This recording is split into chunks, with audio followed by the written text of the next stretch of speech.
Hello everybody and welcome into my latest live stream. Today is Friday. It's Friday, the 22nd of March 2019. Welcome in, come on in everybody. There's room for more. Come in, come in, come in. We're gonna pick up where we left off yesterday. Yesterday, if you recall, we had this X99 system that a generous contributor had sent. This viewer was fed up with the board. He had already replaced it twice with RMAs, kept dying on them. Sent it to me.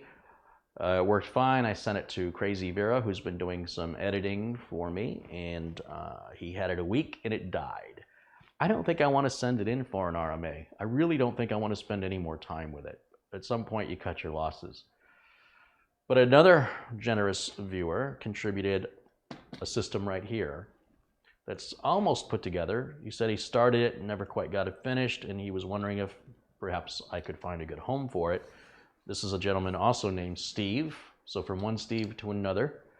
This is a Corsair 100R case, and this is a Corsair 200R case. They look very similar, don't they?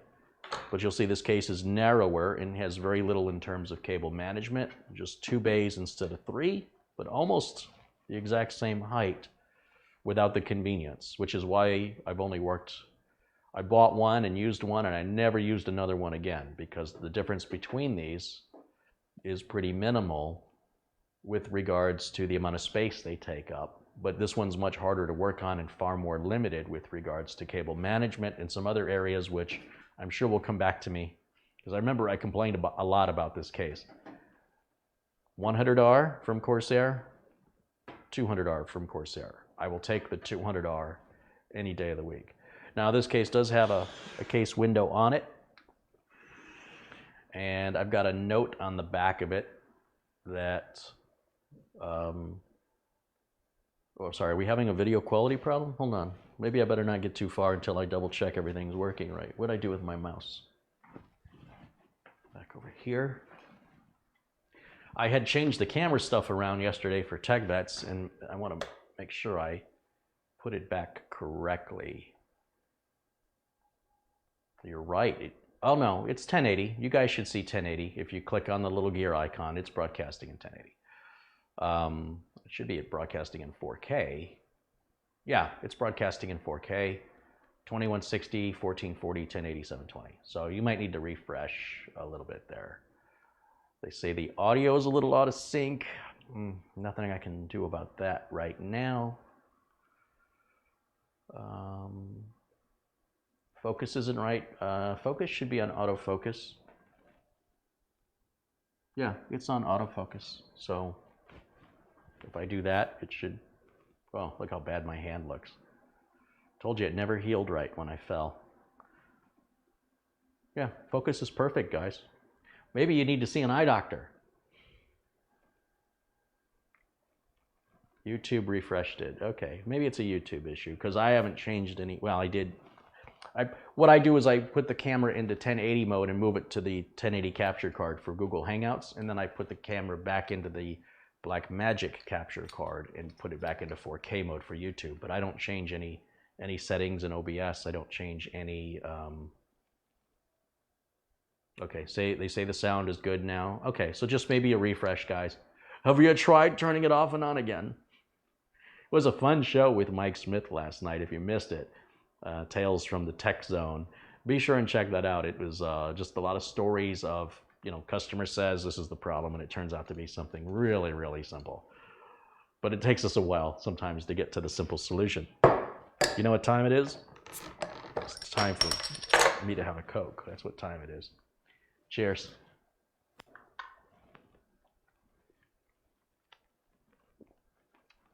Christoph says, I see double, 2 computers. Yeah, a 100R and a 200R. Are those added up a 300R? I don't know. Could be. Today is Subaru Mike's birthday. So happy birthday to Subaru Mike. He's old as dirt. Let's take a look. A couple contributions have come in. Christoph Esch contributed €2. Tony Wallow contributed $1.99 and sent me one of those SpinLink 2.5-inch to 3.5-inch adapters from Amazon. Thank you, Tony, because I use those in the off-lease Dells that were given away. Magnum contributed $5, and Nikolai Lukianov has contributed 50 pesos. He was the first one to contribute today. Thank you so much, you guys. Thanks for supporting the show. Got about 400 people in the chat right now, so welcome in. Welcome in. I'd like to see that number double. Why is there only 400? See, I want more. Remember when I was happy with 400? Yeah, it was last week. All right, so I think I'm going to give up on this. I really think I'm going to just put something else in that 200R. I can reuse the RAM, I can reuse the video card, I can reuse the M.2 drive. Everything can be reused except the motherboard and the chip, and then I will, the person who contributed the motherboard can't find the receipt for it. It may be difficult to RMA it. The board's more money than it would cost to just get something new that's not this old, with a modern CPU. So get rid of the CPU and the motherboard, keep everything else. That may be where we're at with it. I haven't decided yet, but I have to keep moving, and it'll get put away until I have time.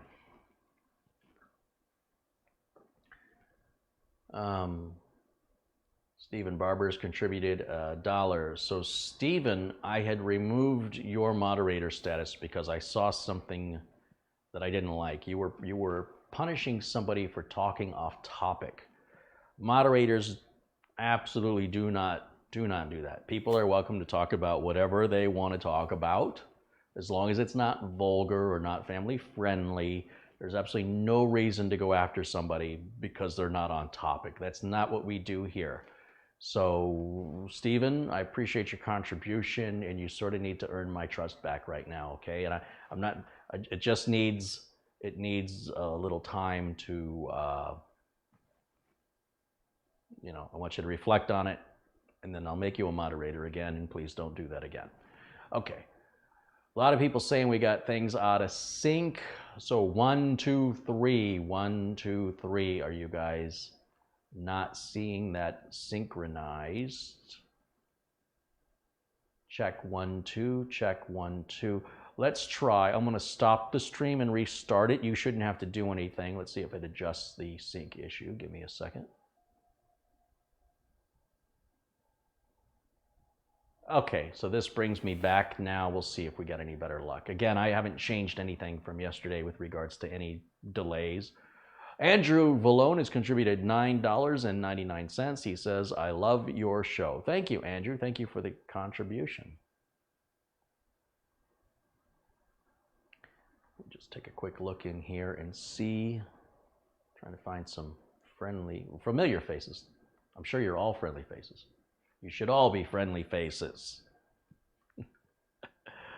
Let's take a look. There's hello to Jens Carlson, Niles Van de Sand, Rich Robbins, Ron Jones, Perry Dubs, Patrick Manny, Dusan Packler, Joseph Neal, Kirk Rollins, Dave Murray, Russell Franzen. Did I say Patrick Rusaw? Hi, Patrick Rusaw. Gary McGraw, Still Closer, John Martin, Tea Time. Tony Toes 2, Frederick Loneholm. Hi, Frederick. Chad Gant, Bob Wilson, Joe Vent, Richard Barrow, William Grice, Austin Valdez, Jeff Norris says, TGIF, my 16th anniversary with my wife. Congratulations, Jeff. Moderator status for Jeff. 16 years. Yeah, you've earned it. Hallie, or Hal, says, loved the tech bets last night. Thank you. Philip Drake says hello. Mark Baggett says hello. Logan Loco says hello. Edward Kinney says hello from Rocket City, USA. What is that? Hawthorne? Oh, let's see. Of course, Tony Wallow. RM. Tony Otteson. Gary Owa. Linda Hudson. Hi, Linda. Renee Cusson, Joe Vent, Dennis Thompson, Michael Mancini. I don't know why I sang that one. Harry Byton, Alish Tepej, Bendicour. Missile Man. Franklin Adams. Hi, Franklin. Trying to get a couple repairs done here, Franklin. Actually, just trying to get this one repair done. You think you've been waiting? You should feel bad for this guy.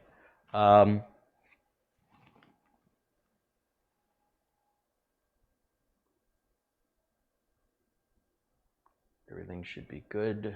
Hopefully we have things in sync.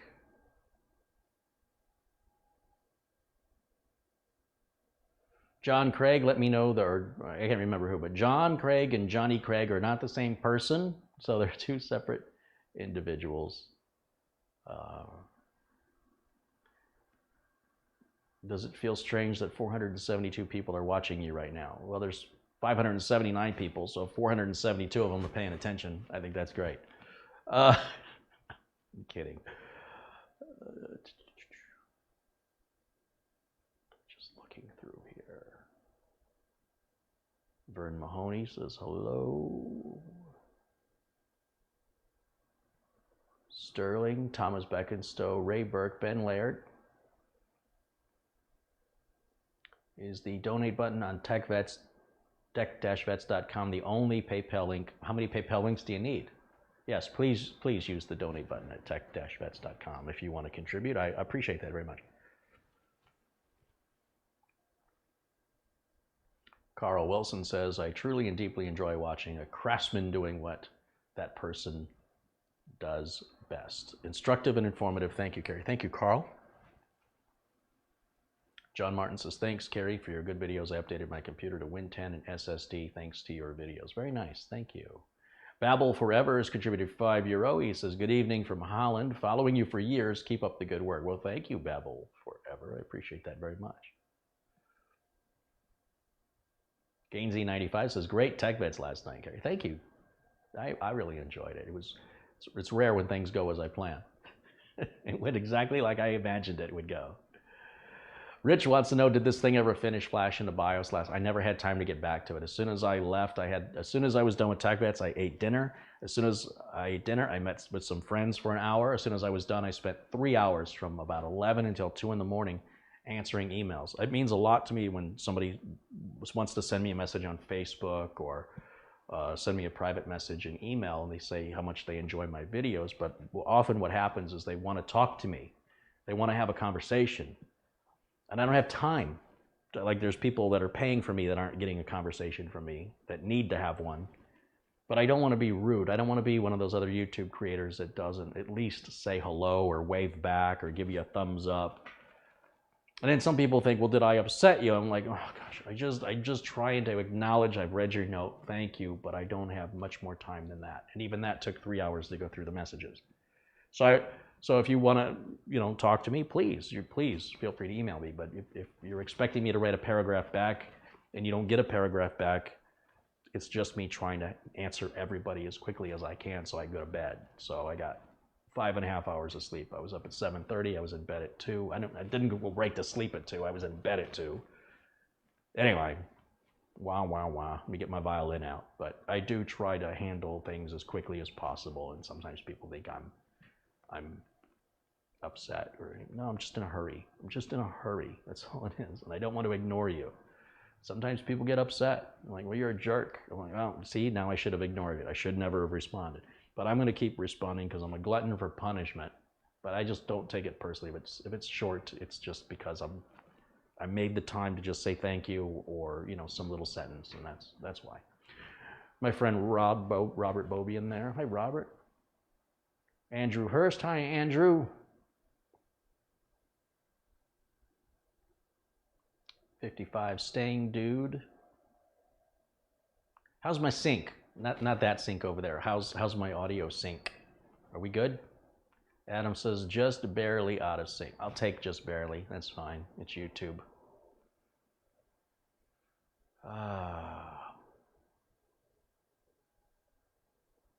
Al Bayer has contributed $1.99. He says, I'm a new sub from Indiana.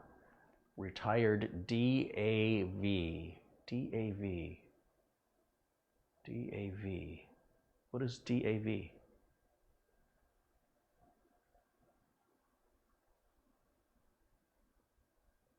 Jesse Kirk. Hi, Jesse. Mats Rickardson. Bob Wilson. Fritzer. Bob Thorpe. Mahai. Richard Bach.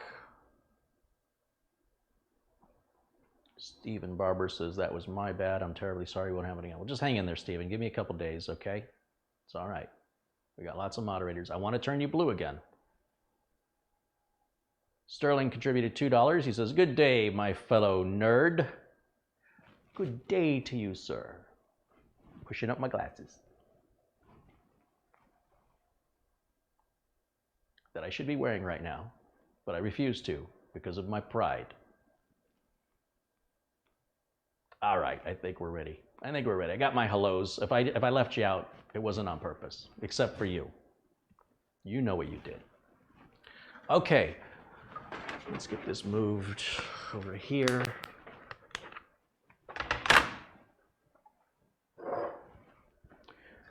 Let's take a look at what is inside of this 100R that was disabled American veteran. He's, you know, if you'd have told me SCSI, I'd be like small computer systems interface, basic beginner's all-purpose symbolic instruction code. If you gave me something nerdy, like an anagram like that, was it an anagram or is it a acronym? Anyway, I would know it if it was nerdy, but when it's something everybody else knows, it's right over my head. Well, thank you for, of course, your service to the country.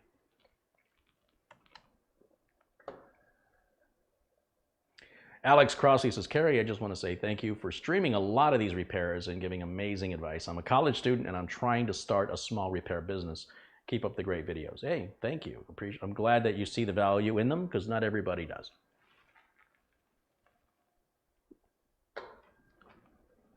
So the reason I left this piece of paper attached to the back of this computer is so I could read it. It's a Corsair 100R case. It's brand new. He's got a Thermaltake 500 watt 80 plus efficient power supply that's brand new. He's got an Asus GTX 1060 6 gig GDDR5, which is brand new. He's got an ASRock H110M socket 1151 micro ATX board, which is used. He's got an Intel Core i7 8700K. At least he thinks that's what it is, which is used from another build. And he's got 2 sticks of 8 gigs of XPG ADATA DDR4 2400 speed RAM.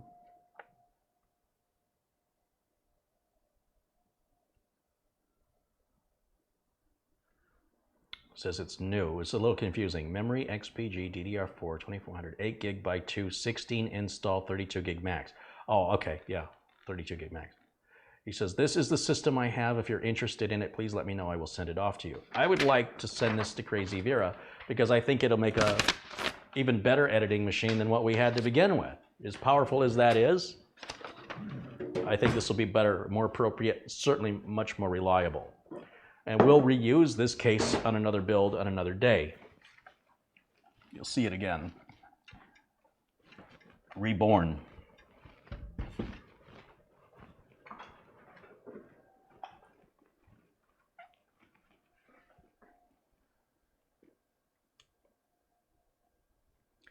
I'm looking for somebody.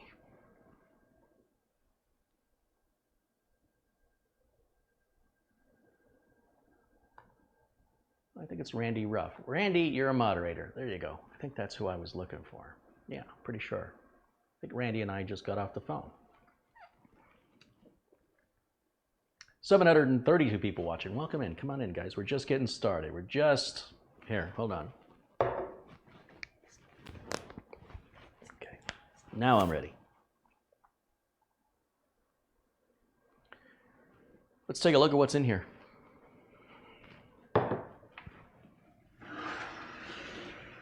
Ooh, the plastic's still on it.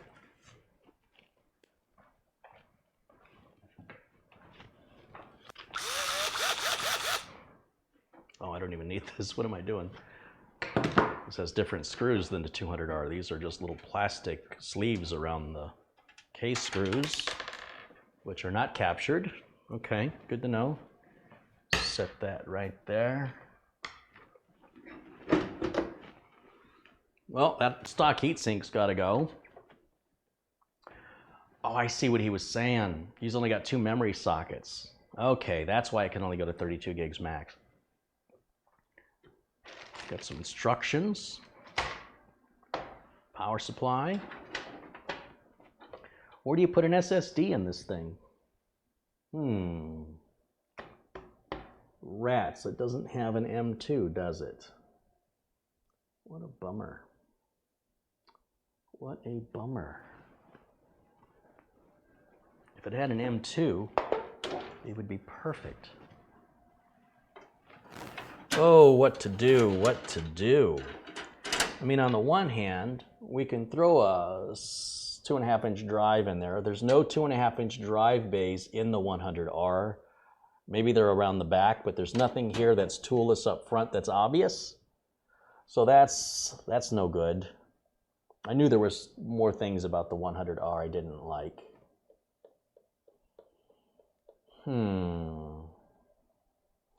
The stock Intel fan is fine if it was a Core i3 or a Core i5, but on a Core i7 they get a bit loud and they're a bit underpowered.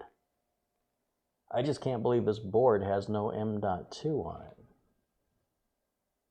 I mean, it's got USB 3. Sometimes on these little boards the M.2's around the back. I wonder if it might be on, he didn't give me the motherboard manual. Well, let's just take off the back panel and look. We've got 6 USB ports out back, but it only has DVI out, no HDMI out. It's not a good board. Everything else is good but the board, and I don't see any M.2 around back either. Wah, wah. Well, that stinks. What am I gonna do? What am I gonna do? Suggestions? Does anybody have any suggestions? Look, I don't need to use the M.2, but I just don't know. I just don't know. Pay $20 for a PCI M.2 adapter and plug it in where? There's no slots on this. There's one PCI Express slot being in use by the graphics card. So we can take the graphics card out and you can run off onboard graphics. That wouldn't be very good for a video editor. So these are the kind of decisions you got to make if you're working for other people, right? Because there's certain things they have to have the machine do. It's got to do it well. It's not enough that it can do it. It's got to do it well. And ideally, it'll do it better than this thing would have ever done it. And right now, we're short on on speedy storage. And I guess the way you're going to do an M.2 on, or I'm sorry, the way you're going to put a solid state 2.5-inch drive is there's little holes on the bottom, and you just screw that in, which sucks because it requires tools, and it doesn't make it quick and easy. Well, it's relative. Easy is relative, but quick, not so much. It's definitely not going to be quick. Change the motherboard. Well, yeah, I mean, I could order another motherboard to put in there, but I won't be doing that today. And then what am I going to do with this perfectly good working motherboard? Then I got to buy another CPU. Then I got to buy some RAM, and then I got to put it into a case with a power supply.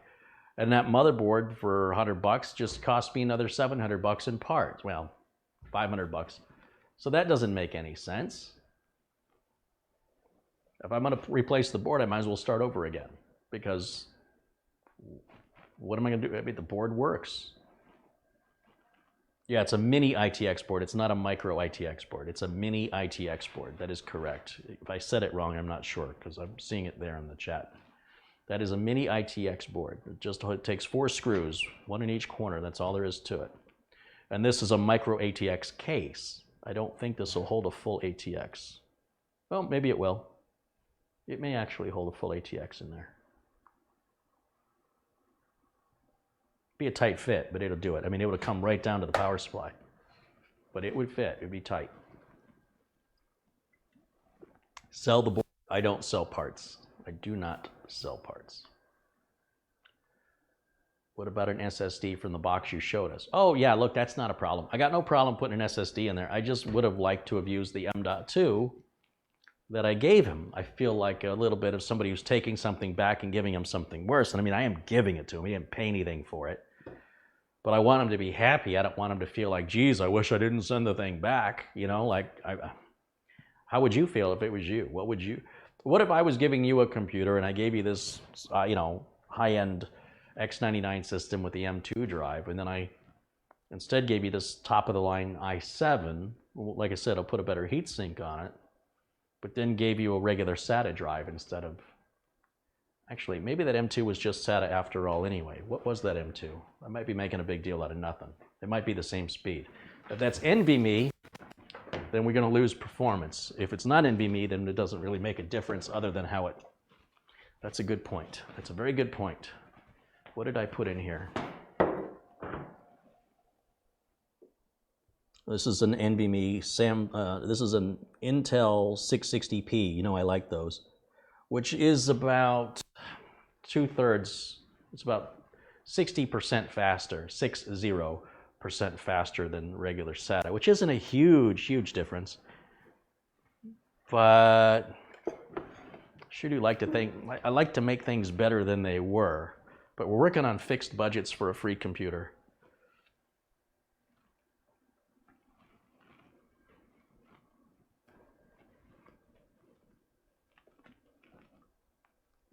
Damelin77 said, I would just be grateful to get something for free.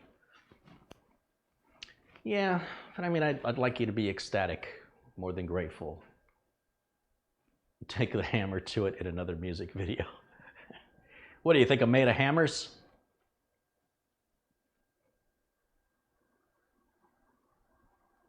Colin Hilton, you're in Florida. Welcome to the United States, Colin. Duck.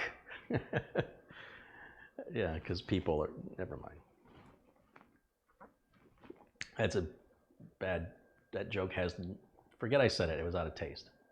It was meant to be funny, and after I said it, I said, you know what, that's probably not funny. But I meant it to be funny.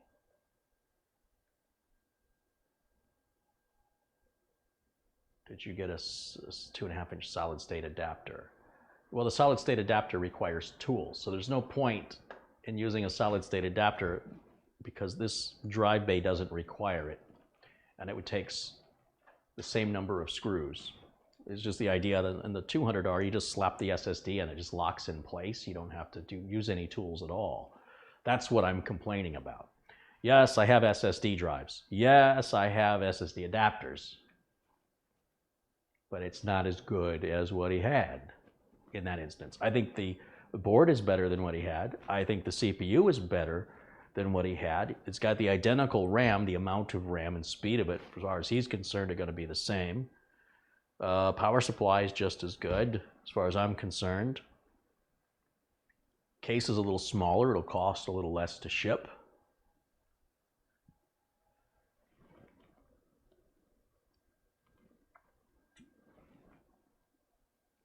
Carrie, do you drink Coke every day?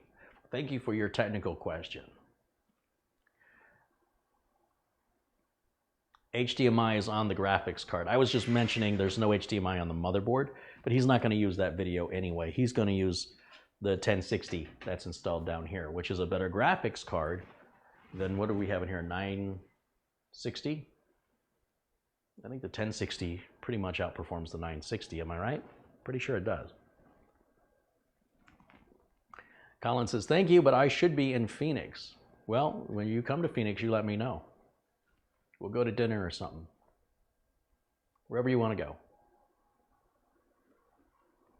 Maybe put an SSD in it and send the M.2 SSD in case he wants to change the motherboard. No, I'm not going to do that. No. I'm not like sending him a bunch of parts. No. The idea is that I'm going to build him something he can plug in and start using it. That's not going to work for me. Can the X99 system be fixed, or is it dead? Well, everything can be fixed. You reach a point, especially when you're busy, you got a lot of people waiting, right? I got Franklin waiting, I got John waiting, I got Crazy Vera waiting, and I got Joe waiting, and I've got people are waiting. So I'm trying to help everybody in the order in which they came in. And when the order takes longer, what happens is, because I'm just one guy, I have a decision to make. I can hold everybody up because of one guy, or I can take care of everybody as scheduled and take that one guy and put him next in the current line. So as soon as I handle those, then that person's back in line and I can finish it again. That's sort of the way I've decided to do it. I think it just makes the most sense. I think it's the most fair. If I hire somebody, then I don't have control over the quality, and I have to take time to train them, which makes me go even slower. So I'm stuck between a rock and a hard spot. It's good to be busy, but I need customers to be patient when things get busy, because I want to make sure that everybody gets the same amount of care and thoroughness and detail that I put in all my systems. So even though I'm in a hurry, I don't want to do a job halfway. I want to make sure that I'm as thorough as I've always been, and that when things leave, like if this goes back to Crazy Vera and he has to send it back again, that would be humiliating, both to my ego, to the quality of, you know, of the work I do. I would question, I would start doubting myself. Like I would, if that happened, it'd be time for me to start reevaluating my processes. So it's important for me I get it done right. And so what I'm trying to do is make sure I get Crazy Vera something he's going to be real happy with, and I've got parts to work with. Again, I'm just giving it to him, and I want him to use it, to enjoy it, and hopefully he'll edit some more videos for me. And yeah.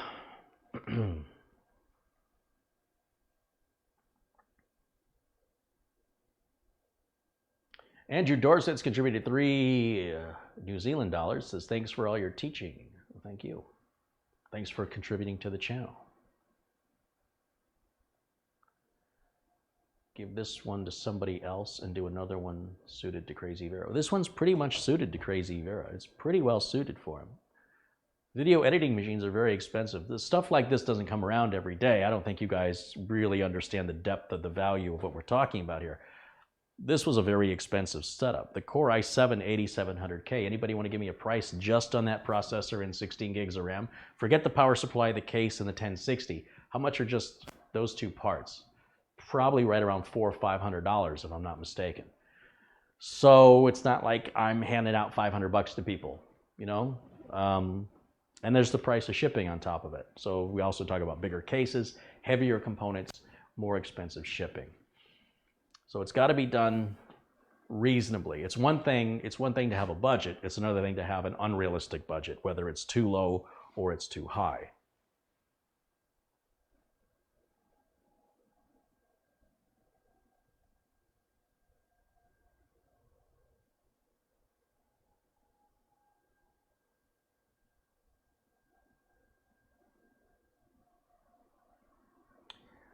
Tom says, my Samsung 860 SATA SSD, when using rapid mode, shows NVMe speed. Yeah, that's what a cache is. A cache is something that stores the files you frequently use and loads them instantaneously.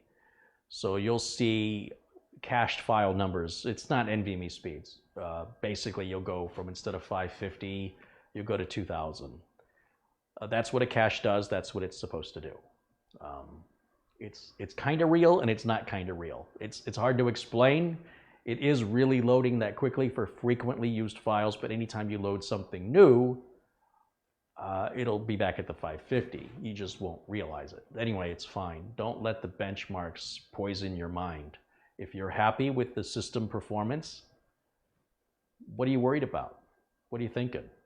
If the numbers came back and said 1 million, would that make you happier? You either like your system performance or you don't. Don't fix it if it ain't broken. Don't break it if it ain't fixed. Wait, what?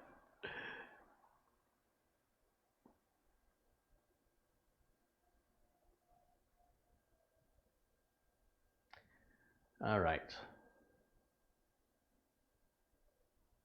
Anybody having problems with the YouTube stream should probably refresh the screen or close your browser and reopen it.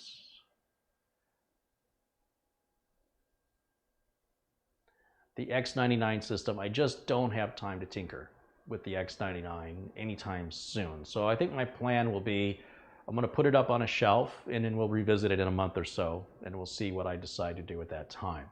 As long as customers are waiting, I don't have time to play. And see, to me, I enjoy that. I enjoy the forensics. I enjoy looking into that and seeing how it's a challenge to make it work, but not when people are waiting. Like, I don't want you trying to figure out how to turn the ringer off on your phone when you're behind the counter of a cash register and you have 15 people in line trying to pay for their stuff and go home. Get your job done, then play. So it's going to be a while before we get back to that X99, just because of necessity.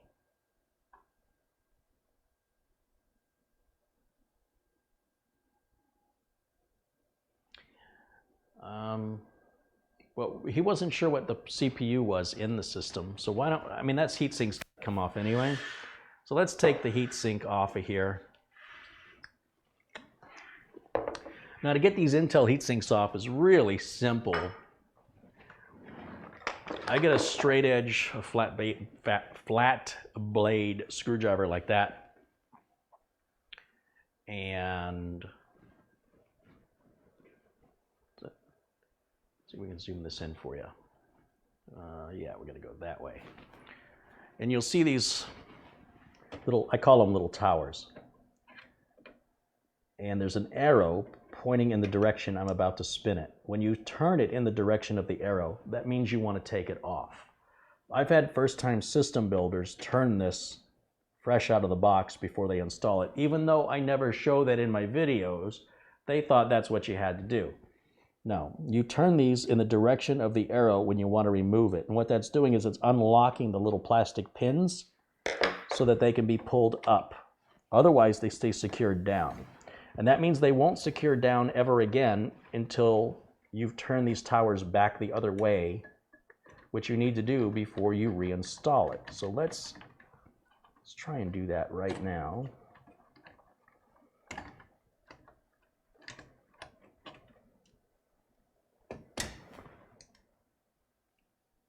See, these are the little plastic towers I'm talking about.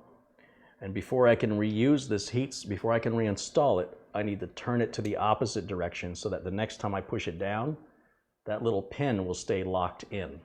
That's how that works.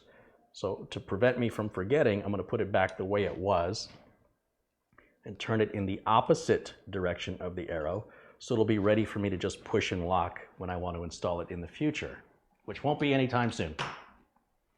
Winston Ang Lewis contributed 10 Canadian dollars, and he says, I am here, the Canadian of Vancouver. There's just one Canadian in Vancouver? Thank you, Winston. Let's see what this CPU is underneath the thermal material. Let's see what's hiding under there.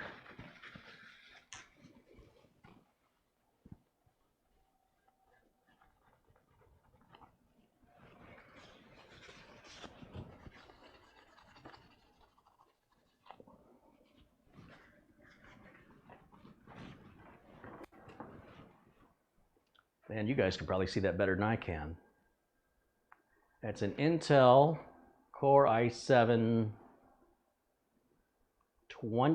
7700. It's a stock 7700, not a K. That's fine. Nothing wrong with that. 3.6 gigahertz. Definitely would be good for a video editor. Okay, good to know. And let's get the RAM out of here so I can have some room to replace the heatsink. Now this is a little small for a Mugen 5, but I think that Hyper 212 Evo may fit in here really well. Let's take a look and see what that looks like.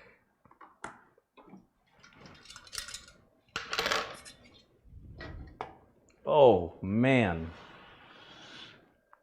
The cover's not going to go on. The Hyper 212 Evo is too tall. Well, maybe not. Hold on, let me see. Yeah, it's too tall.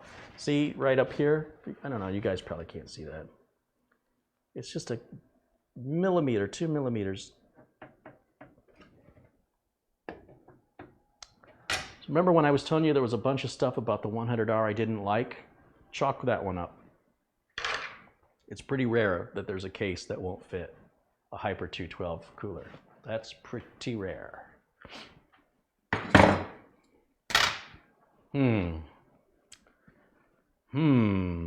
What to do, what to do, what to do. I just keep walking into walls here.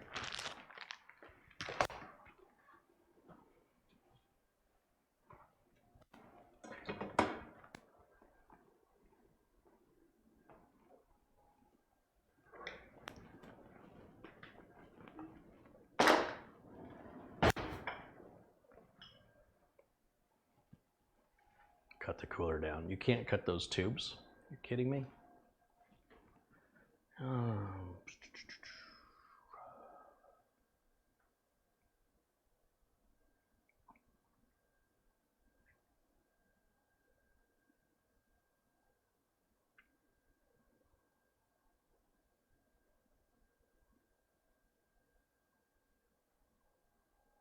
As long as it's free, no one will complain. Are you new here?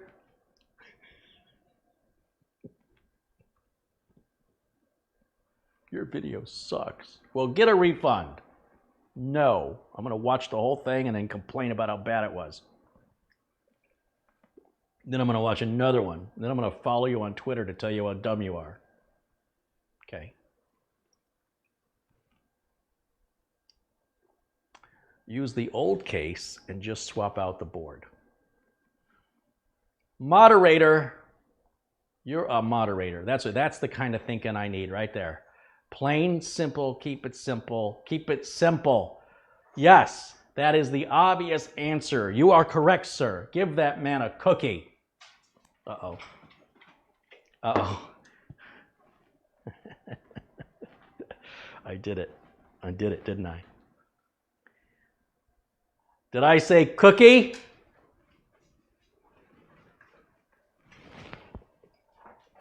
Well, that's my fault. That's my bad. I got to give you a cookie now. All right. You could split it. I'll tell you what. You can split a cookie with your brother. Your brother from another mother. Come here. Don't go to your food bowl. I'm not feeding you. I'm just giving you a cookie. You good boys? Are you my boys? I think you're getting fed on cookies, boy. You're just going to take it? You're going to be nice? Good boys. Good boys. Got to be careful. Careful with that word. They don't like empty promises.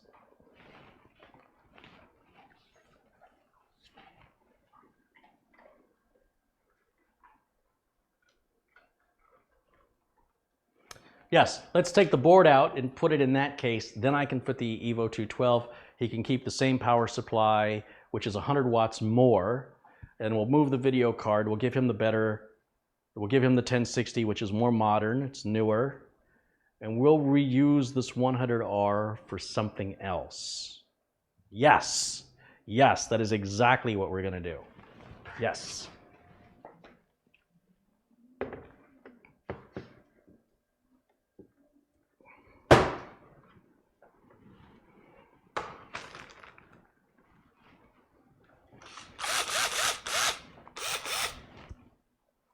Oh, here's another thing I don't like about the 100R.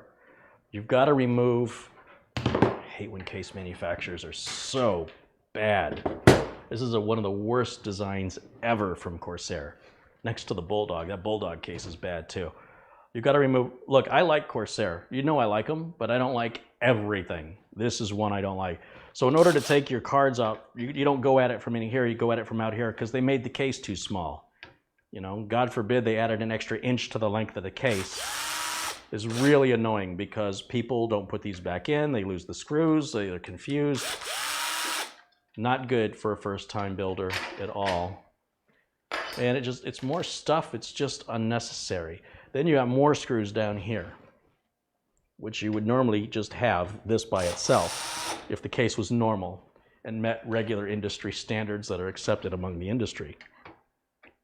Hence the word standards. Just find it annoying. And it's annoying for no good reason. It's not like this case is super inexpensive. It's no bargain. Take the 200R. Don't buy the 100R. Don't buy it. Okay, there's the 1060. Just put that there.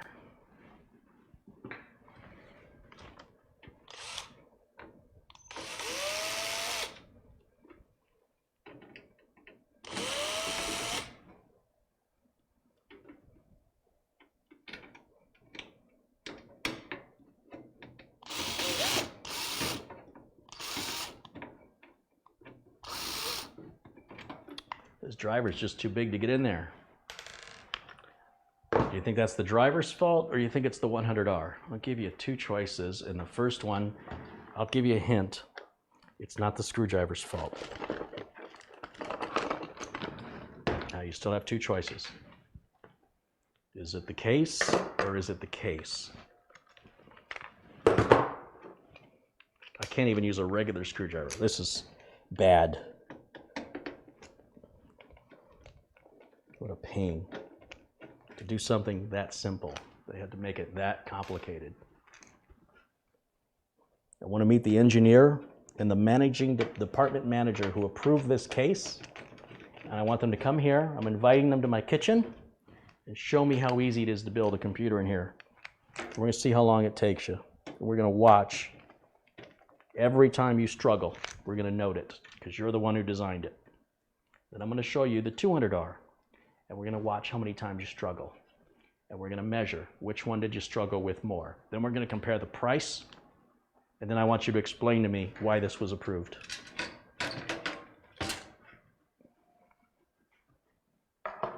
Tell us how you really feel.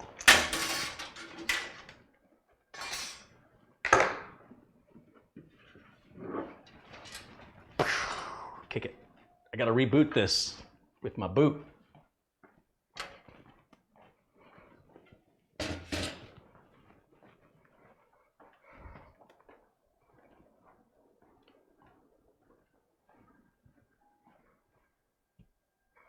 Move my Coke all the way back there.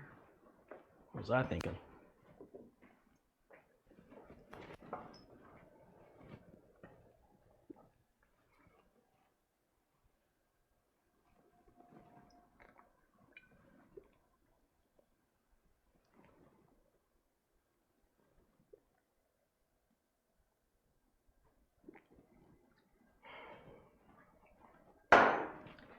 I need to be put in a better mood, guys. Let's hope things work well for me going this part forward. From this point forward, everything's got to be better. It gets better. It's going to get better. We're going back to the standard 200R, the best selling case Corsair has ever made. Ever. 200R. Is that coincidence? Is that sheer luck? Is that like a video going viral? Or is it smart design, well constructed, competitive price? I'll let you decide.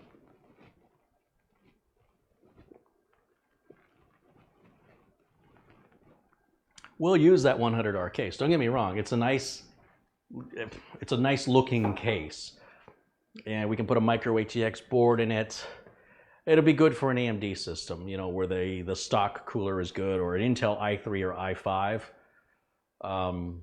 That would be more appropriate for that build. This build's going to be a little more chunky. Also, this build already has the optical drive in it, and I can slap an SSD in there real easily. Remember what I was complaining about before? All these problems go away with the 200R. Well thought out. I should have thought of that on my own. But I'm glad TechOut in the chat room thought of it, because I think I would have got there sooner or later, but with your help, I got there sooner instead of later. See? What's the point of making a YouTube video if you're not interactive with your audience? So thank you. Sid1701D9, the Sims channel, has contributed $2. He said, Carey, every case has its price. Mm-hmm.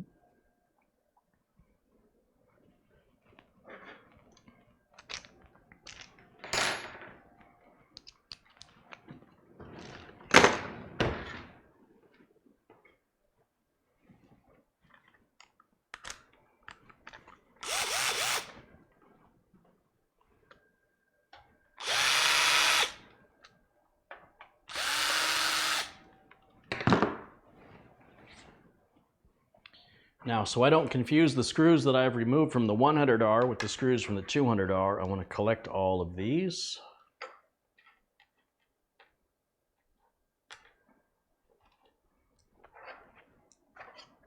And I'm going to put them back here.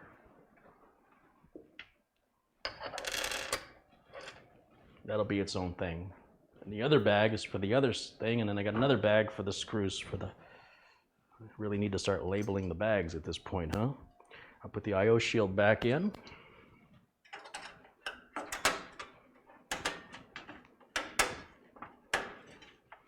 And I'll take this rear panel off of here.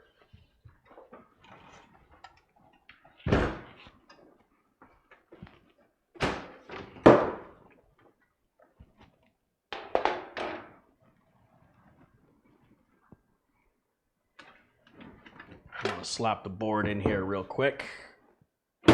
Bear with me for a minute while I do that as quick as I can.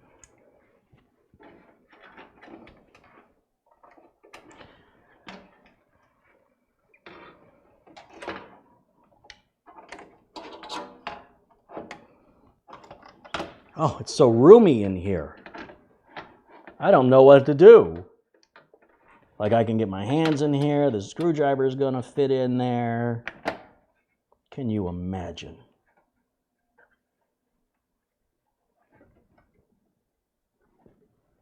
Can you just imagine such a thing? Okay, this all goes, let's see. We'll take that.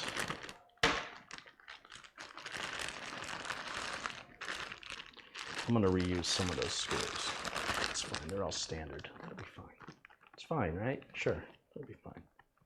Who are you talking to? Camera's the other way.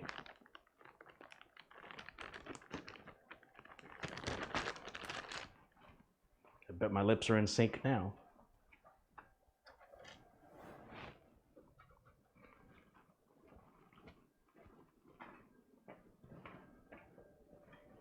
Just wondering if I should pull that center post out.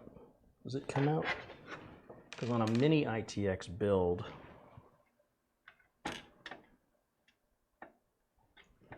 let's see if it comes out. That doesn't come out. Well, that's an easy decision then. A mini ITX build, it only uses 4 screws, and on the 200R, the screw in the exact middle is a post that holds the board in position, which means we're only going to use 3 screws to tighten this board down, and I was a little worried about it, but I am a worrier. It's what I do. It's what I do. Probably don't want that on a clutch setting of 13 unless I want to drill through the countertop.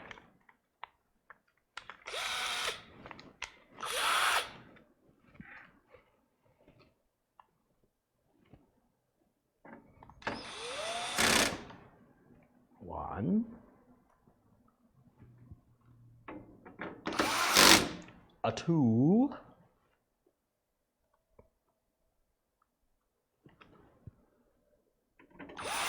A 3. 3 licks to the center of the Tootsie Pop. And I'm just going to plug the motherboard cable on, or I thought I was. My cable management's a bit tight because it was designed for the other board, so I'm going to have to cut some cable ties and redo that later. So I get to look forward to that joy. Aren't you jealous?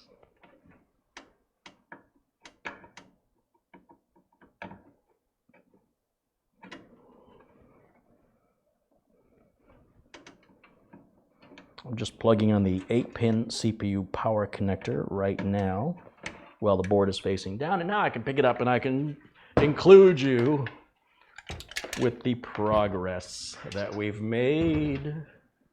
I had an extra cable in there. That's right, because he has a hard drive. I got to make sure he gets 2.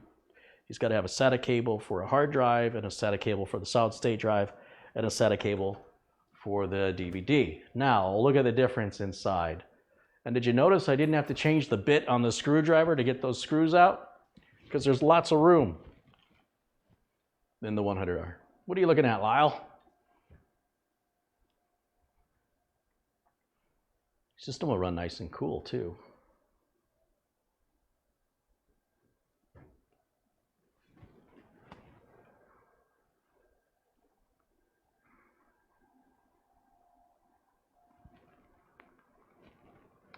Check to make sure the back ports are well seated. Good idea. Let's take a look.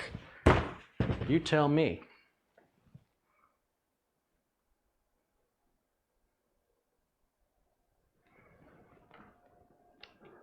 Whoa.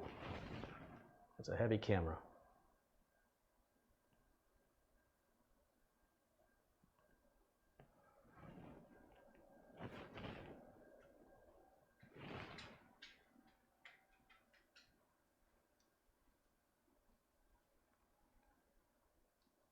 Looks pretty good. I think it looks pretty good. What do you think? Does it look good?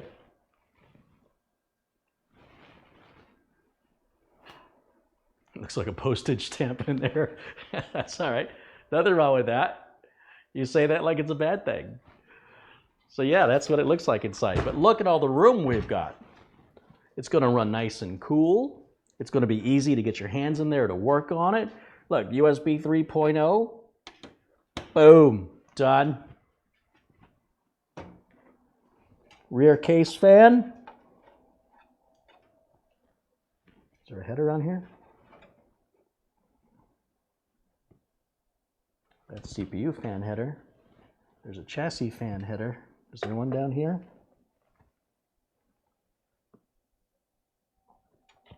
Well,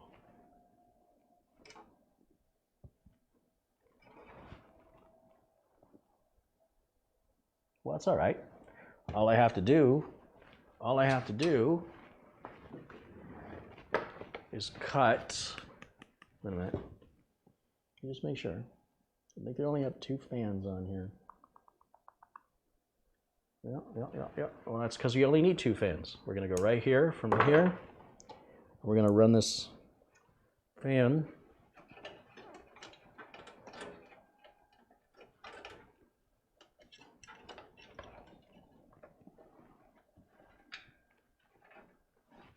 out the back. See ya. Bring it in right here. Plug it in right there. Look at that. Huh? Right?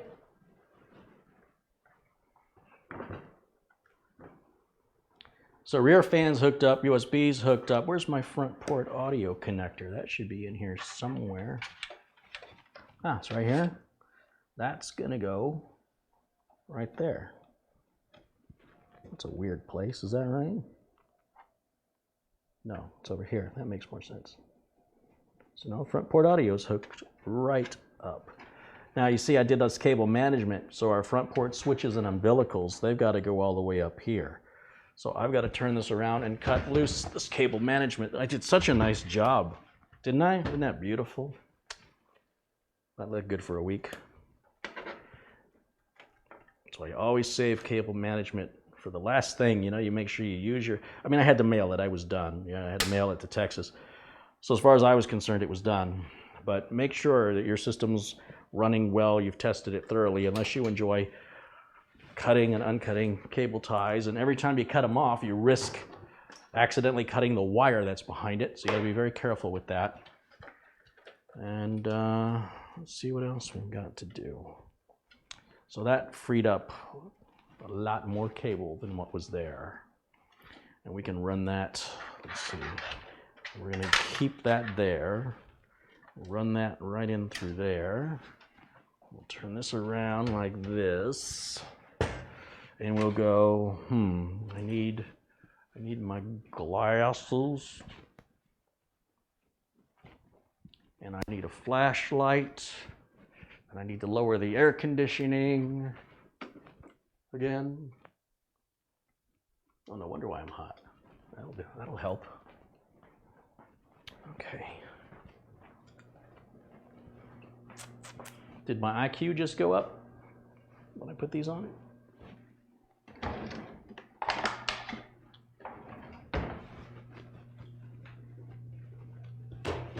There it is. Let's see, that's USB 2.0. Where's my front panel? Front panel.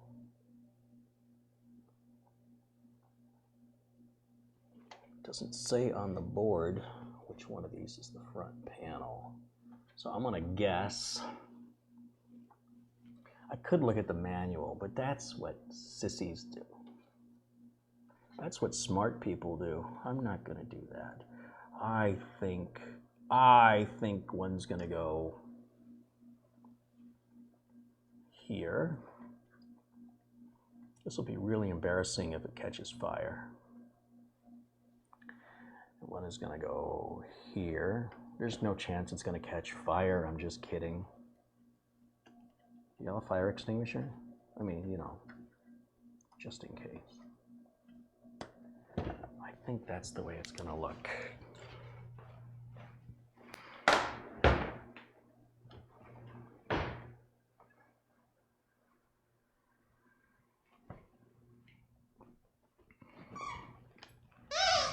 Oh, dog toys everywhere. It's like stepping on Legos.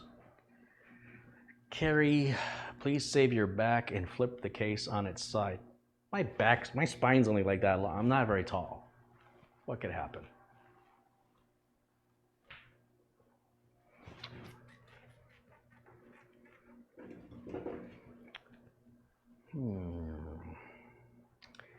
That's all still hooked up good.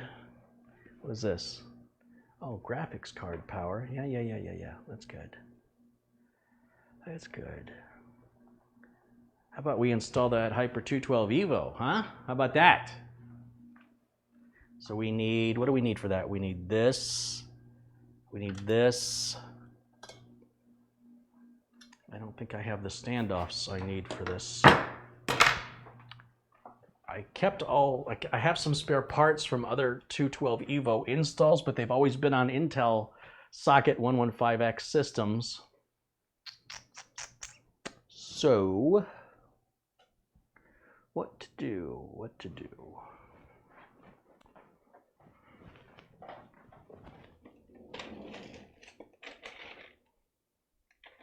Yeah, that's not gonna work. Oh, that's all right. That's okay. I'm going to steal from another used Hyper 212 Evo. How many do I have? 1, 2, 3, plus 3 new ones in a box. I'll be all right. It'll be fine. I'll steal from this one, and then when I use that one, I'll steal from the other one. And then when I use the other one, maybe it'll be on an AMD system, and then everything will work itself out. Let's just hope for that. So I keep all the parts in the bag. All I really need out of here are the standoffs. 1, 2. Oh, those aren't the right standoffs. Wait a minute. How did I do that? These are not. Or are they? No, there's no back plate. Where's the back plate?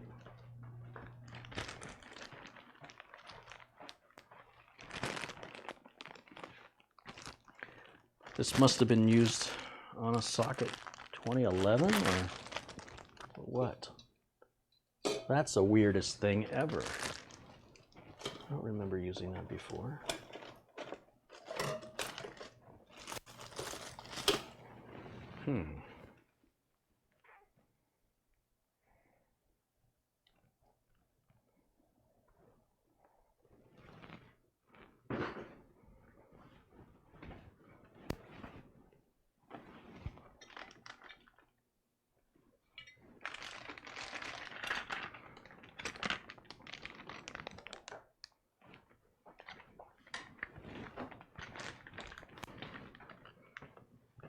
Yeah, I thought when I was saving these, I was doing a smart thing, and looks like there's really not much I can use off that old 212 Evo.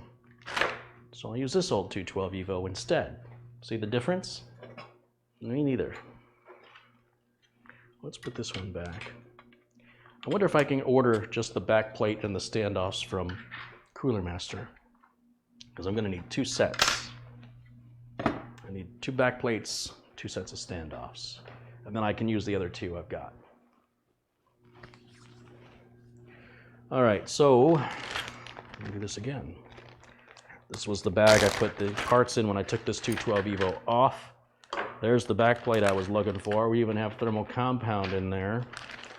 What else do we got? Remember those brackets that busted off? And I said, don't worry, I always have spares. It's because they always give you an extra set. These are the standoffs I want right there with the, it also has nuts on the back of it. I remember that now. And then I need the retention bracket. Yeah, well, this looks right to me. And then what I'm going to do is I'm going to keep all this stuff together in here and be like new again. Once I have the back plate and the standoffs, that's all it's missing. See what I did there? That's why sometimes taking your computer to a shop is a smarter thing, so that you don't have to go through all this. Now, how am I going to do this?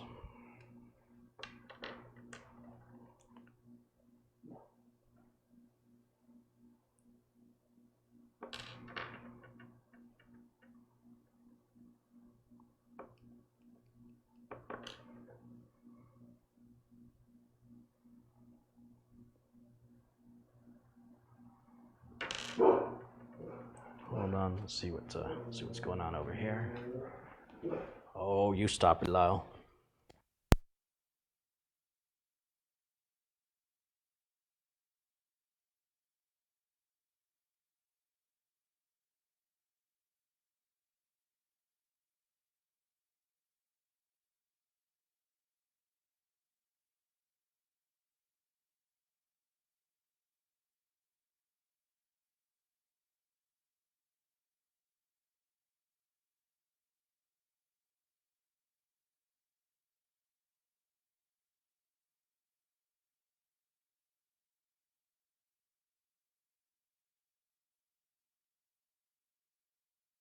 Just a city worker out there doing city work. Okay, that explains that noise.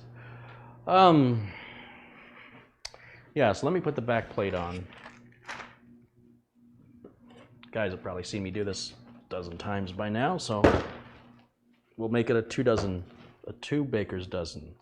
Yeah, that sounds good. And you'll get to see nothing at all, because I'm going to do it this way just to get it started, and then I'll turn it so you can see. Trying to remember where this goes. Been a while. Start one there.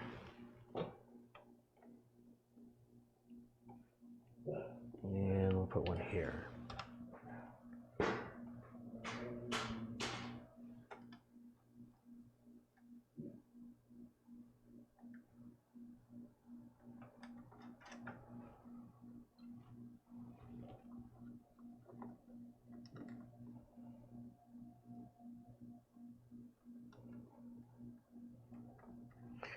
So all I'm doing is I'm taking the little standoffs and putting them in the holes along each side of the CPU, and I'm using the little included nuts to secure those standoffs down and to lock this back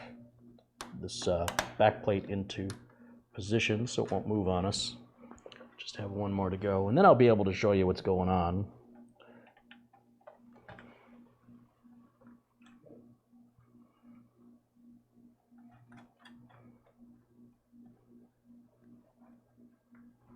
There we go. So that gets us kicked off. Kicked off right there. You see the 2 holes line up with the 2 screws that are in the socket, and the 1 hole lines up with the 1 screw in the socket. And then I've got a regular screwdriver here. And in the kit, it comes with a little socket, which converts it to Phillips, so you can use a screwdriver instead of a socket wrench. You don't want to use a socket wrench because you'll create too much torque, and you can crush the motherboard. So we just want to tighten these all down.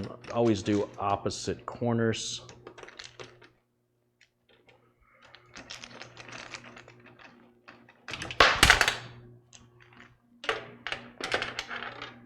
Magnetized screwdriver is always the best thing to work with. With a computer, that's serious, I'm not being sarcastic. They used to tell you to stay away, keep magnets far away from computers, but they were really talking about keeping magnets away from floppy disks, and we don't use floppy disks anymore. So no worries there. That's old school knowledge from people. Anybody still telling you that, they still live in the 80s or the 90s maybe, but we don't do that anymore. It's quite the opposite. All right, so that puts our frame on, or our back plate as it's called. And then I need to get some Q-tips and rubbing alcohol. We're going to clean that off. We're going to clean that off. I need my thermal compound. I need my nitrile glove, and we can mount the cooler. So give me just a minute.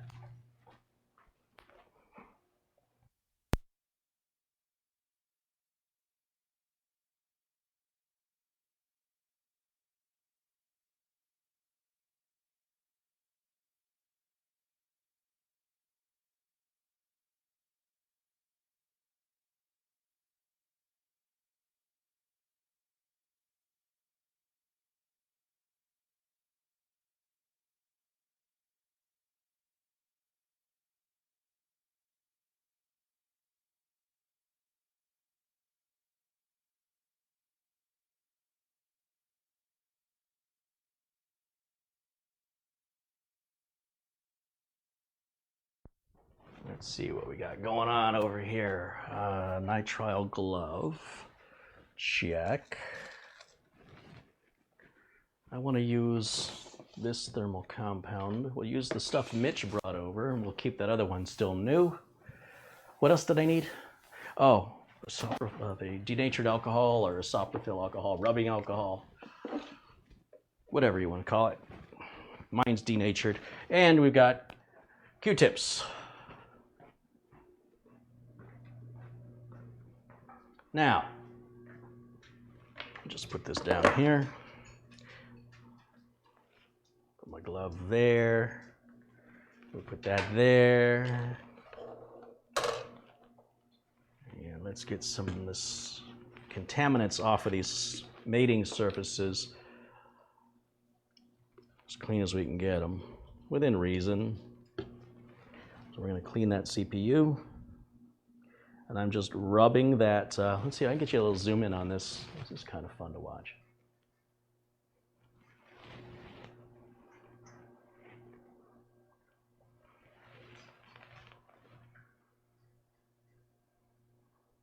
Too much zoom. Well, just right back where it was, Carrie. All right, that's good. And what I'm doing is just going to use the denatured alcohol here, get the Q-tip soaking wet. And we'll just let it drip all over that thing. It's fine. It's going to evaporate. The purest alcohol that you can get is the best for cleaning, but it doesn't have to be. I mean, if it's 70% rubbing alcohol, whatever, it's better than nothing.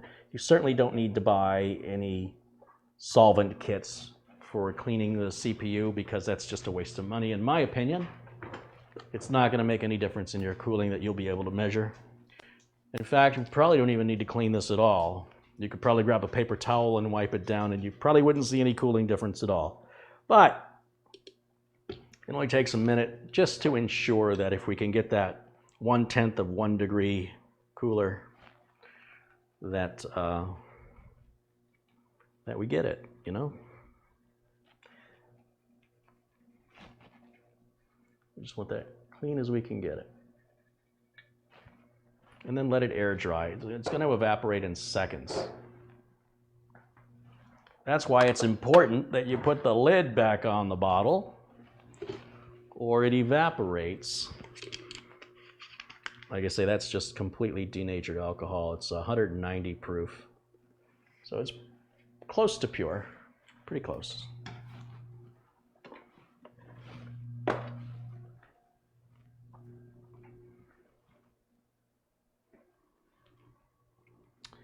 There's a lot of people talking about anti-static, and there's a lot of misinformation. Hey, where am I? Where did I go? You can always tell when somebody's new here because they think I'm not following anti-static precautions. So welcome. I hope you guys stick around. But you guys are 25 years behind in anti-static protections, and I hope that you'll get caught up with the rest of us. I've got a video called the Anti-Static Mythbuster, and if you want to type in Anti-Static Mythbuster in YouTube, I'd recommend you watch it so I don't have to keep explaining myself every time somebody new comes in who thinks, oh, the guy's been in business 28 years, he must be a complete idiot. I just static shock everything, and somehow I stay in business longer than most people have a business. How did he do that? He's just lucky. So to bear my regular viewers the constant repetition from people who come in and then do this quick judgment call, please ignore those people. They don't know any better.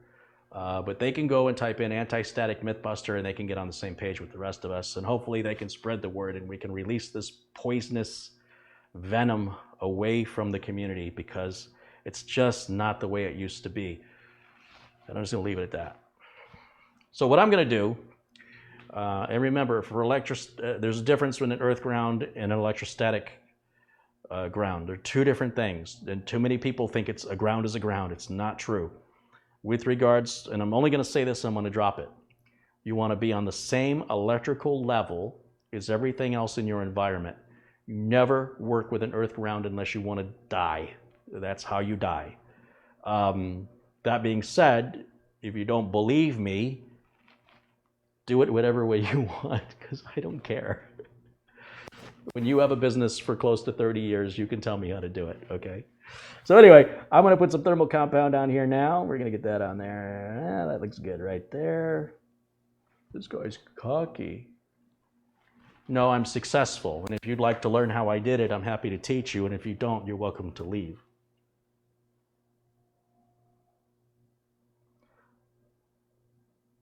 It's so tough dealing with all the false information online. It is such a battle.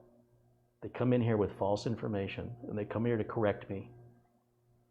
It just bothers me. I woke up this morning going, I wonder what Fly Guy 23 with 0 videos and no subscribers has to say about my videos. I'm so worried about what Fly Guy 23 has to say.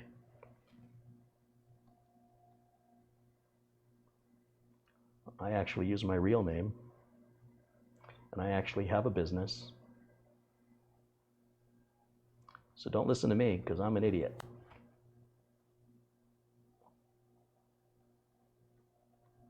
Built it from scratch, from the ground up. It wasn't like my father had a PC repair business in the 60s and said, son, I'm going to pass the family PC repair business on to you. Because there wasn't such a thing.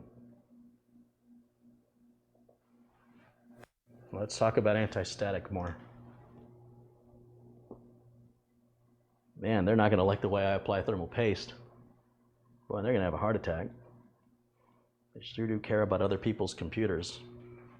I'm some kind of demon ripping people off. Stayed in business almost 3 decades. It probably will be 3 decades, just wait. Now, we've got that on there, so now I can put the cooler on. So to put the cooler on, what I'm going to do is place I got to take the fan off in order to access the screws.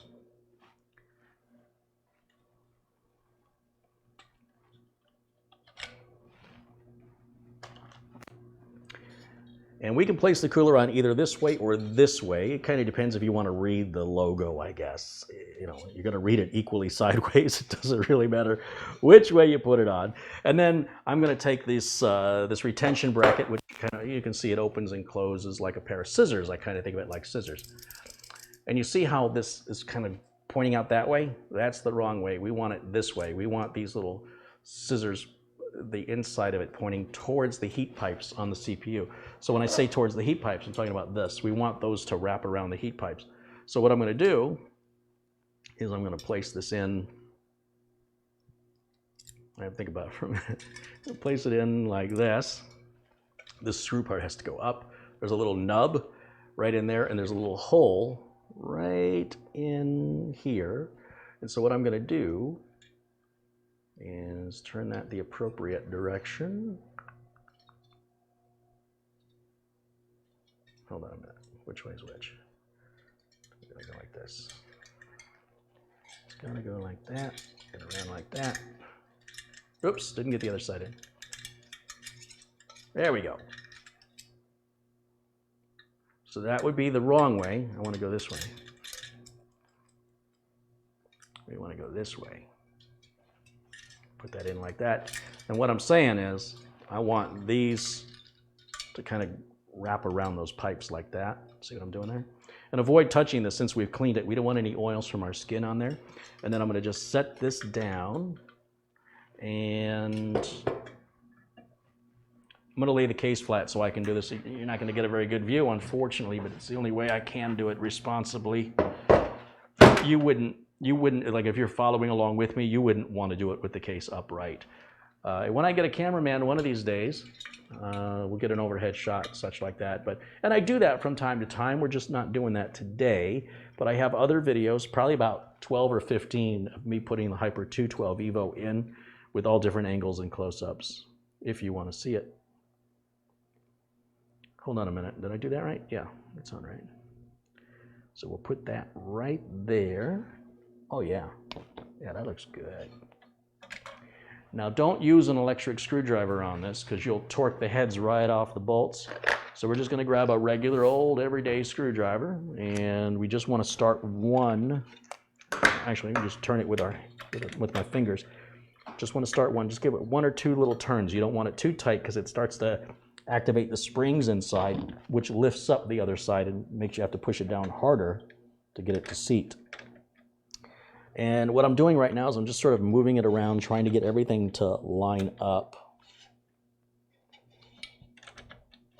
I want to go to the opposite corner, just 1 screw at a time, opposite corner, and I just want to get that started. And remember, when you're seating this and you're moving it around, it's okay for it to slide around. It's not going to hurt anything. But you got to make sure that little nub is in the hole on the cooling plate, or you're going to struggle wondering why it's not fitting, kind of like I am right now, because I think it came out. Well, I know it came out, but I think it's back in, but I can't tell right now. The Hyper 212 Evo can be a bit of a bear to install. There certainly are easier coolers to install, but for the money, it's a really good value, and you should only have to install it once, is what I should say. There we go. Where is that little nub? How come I can't find it? Oh, I see. It's completely off. So now I have to take the screws back out and lift this thing back up. Now it's in. This is the part I don't like about this cooler. It's just this part right here that kind of stinks. But again, you should only have to do it once. There we go, like that. And we'll grab this other one. We'll go just like that. Just get this other one started. Is it going to start for me?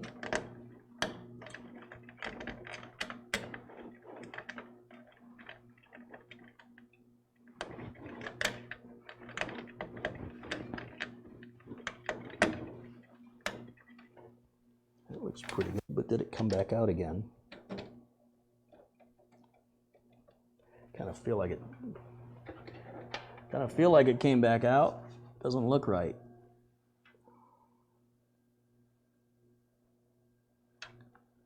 No, maybe it's okay. It's really hard to tell. It's a really wonky installation process on the 212 Evo. But don't worry, after you do it about 25, 50 times, it gets easy. Oh, that's not right.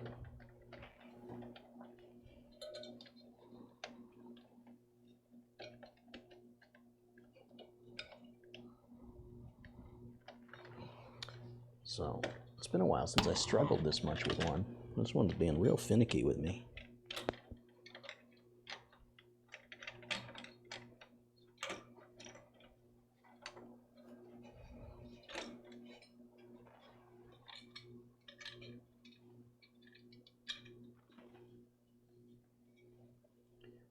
All right, third time is the charm. Let's go. Let's start with this side first. We'll try a different tightening down pattern, since the way I was doing it seemed to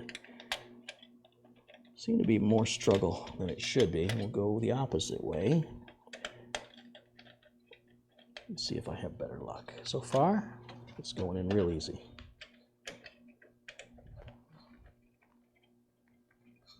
Last one. There we go. Now it's on. Now I'm going to just tighten these down. So once again, you want to make sure you tighten in a diagonal bolt pattern. So you're going to go one corner, opposite corner, and don't tighten them all down. So I'm going to like 1, 2, 3, 4, 5, 6, 7. I'll go over here. I'm just picking the number 7. It doesn't matter. 1, 2, 3, 4, 5, 6, 7. A little extra there. 1, 2, 3, 4, 5, 6, 7. Come over here. 1, 2, 3, 4, 5, 6, 7. We'll go back to the original one. 1, 2, 3, 4. Come over here. As we get closer, we don't tighten it quite as much. 1, 2, 3, 4. Come over here. 1, 2, 3, 4. Come over here. 1, 2, 3, 4. Back to the original one. 1, 2, 3, 4. Back over here. Exciting, isn't it? Oh, that one tightened. Come over here. 1, 2. Oh, that's it. That's tight. Bolt stops. Come over here. That one stops. We'll come back over here. That one stops. One more here. Now sometimes when you tighten these down, the other side's loosened. So just go back around one more time. Make sure it's tight. 1. I didn't mean to say 1. It's not hurting at all. Yeah, beautiful. Beautiful. And that looks like that. Might have missed some contributions, so let me give some folks some shouts out for their kindness and their generosity.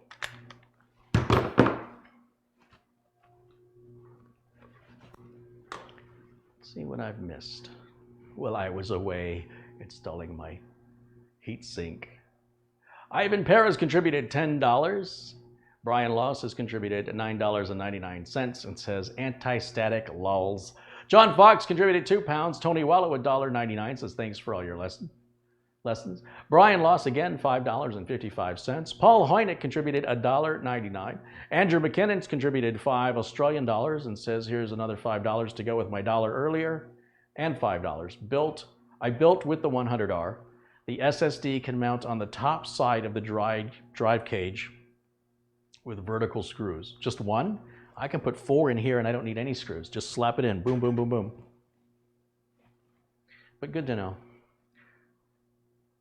And I'm caught up. Very good. We've got 1,100 people watching. Hey guys, welcome in. Welcome in. Let's see. Where did the board go, right? Yeah, because you should see if I put the dark rock on here, man, you won't see the board at all. You won't even see the RAM. At least with the Evo 212, we'll be able to get the RAM in and out. Yeah, we will. I had to double check. Oh, let's see.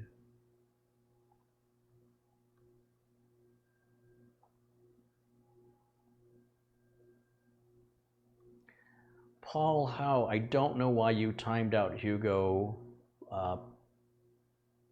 That's not good, Paul. That is not good at all. When you guys time people out for doing things that are not vulgar, what you're doing is you're costing me viewers. So if you're supporting me and you want to support me, you need to stop doing that. If somebody's being vulgar, you can time them out. Otherwise, I want you to bring it to my attention and let me deal with it, because I'm going to start removing moderator status. So Paul, I see you just went at somebody for the caps lock. Again, guys, I understand caps lock is really annoying and you can ask people to turn it off, but let me deal with it, okay? Let me deal with it. There's a person here typing in caps. The problem when you type in caps is it's like shouting. And people find it very rude to be in a social situation where we're all having a discussion and you shout. If you don't know how to turn your caps off, or you have some excuse, then we're going to ban you from the channel until you learn how to communicate on the same level as everybody else. It's just fairness. We don't want people shouting in the library for any reason, okay? So we appreciate following the social etiquette of the internet, and we'll all get along just fine. Just, you see other people type in lowercase, do what you see the other people doing. It's a good social rule. You'll fit right in. Let's see, what else have I missed?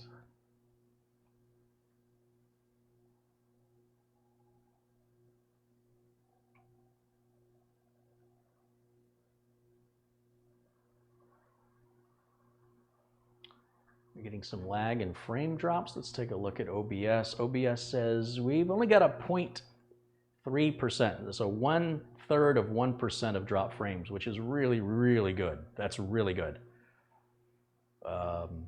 When you consider how many frames I'm putting out in an hour and 30 minutes, and I've only dropped 465 of them out of, I don't know how many hundreds of thousands of frames I've put out there, but that's a really good ratio.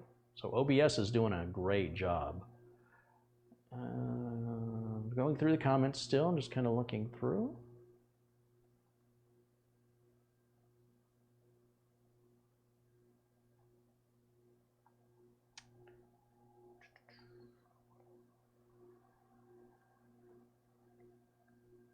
Mitch should be your cameraman. Tell Mitch that. Mitch is gonna say, how much you paying me? Yeah, Mitch is tall, so he's a good cameraman because he's tall. And he's got a steady hand. Problem is he films with this hand. That's an old joke. Would this be a good time to change the battery? Didn't he say the motherboard was new, or did he say the board was used? I don't think that board's very old, even if it is used. So no, I wouldn't change the battery. You could cause problems. You're making an assumption that a new battery is better than an old one, and that's not always the case. ASRock motherboard is used, but it's a socket 1151, and socket 1151's only been out for a few years. So no, I'm gonna leave the battery alone. It's easily accessible, and the customer can easily do that if they need to. I don't think they're gonna need to for at least 3 more years minimum. What else we got in here in the chat? What else am I missing? What other questions do you have for me?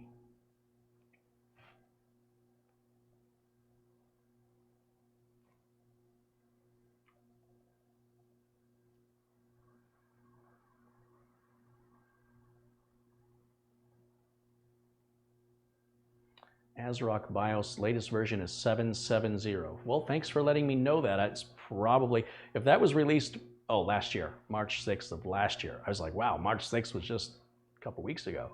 But that's 2018, not 2019. So when we get it fired up, we'll check that out. But thank you for the information. 7.70.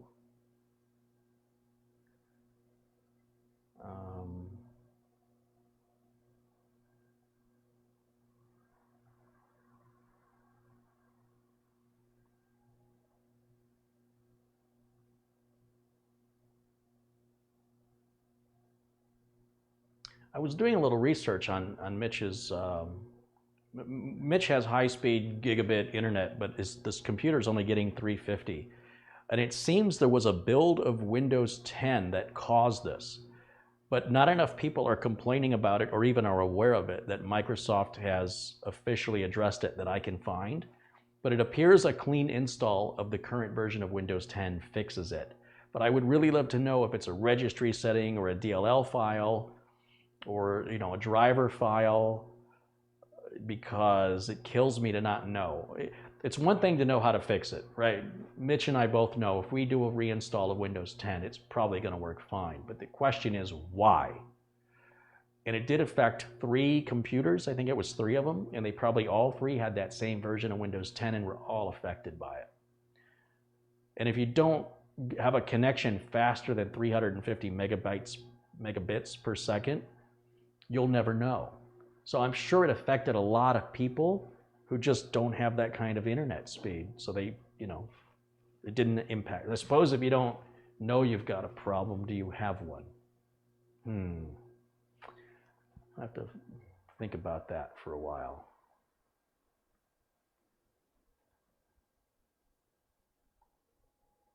Oh, there's Randy. There you go, Randy. Make Randy a moderator. Randy's the one I spoke to earlier. That Randy. Jose and Veronica Lopez contributed $1. Thanks, you guys. Pay him in Coca-Cola. Mitch isn't really a Coca-Cola guy. Well, he's all over the map when it comes. He's drinking Verner's, he's drinking Coke, he's drinking water, he's drinking orange Gatorade. Where's the loyalty, Mitch?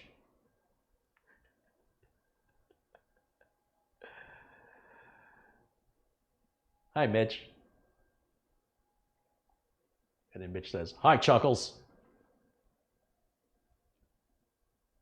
Have you tried to get Telestream Wirecast as a sponsor? I don't use their product. I don't want sponsors whose products I don't use. Speaking of that, I use Acronis. I use AData. I use Samsung. I use Coca-Cola. I use Levi's. I use Scythe coolers. I use Cooler Master coolers.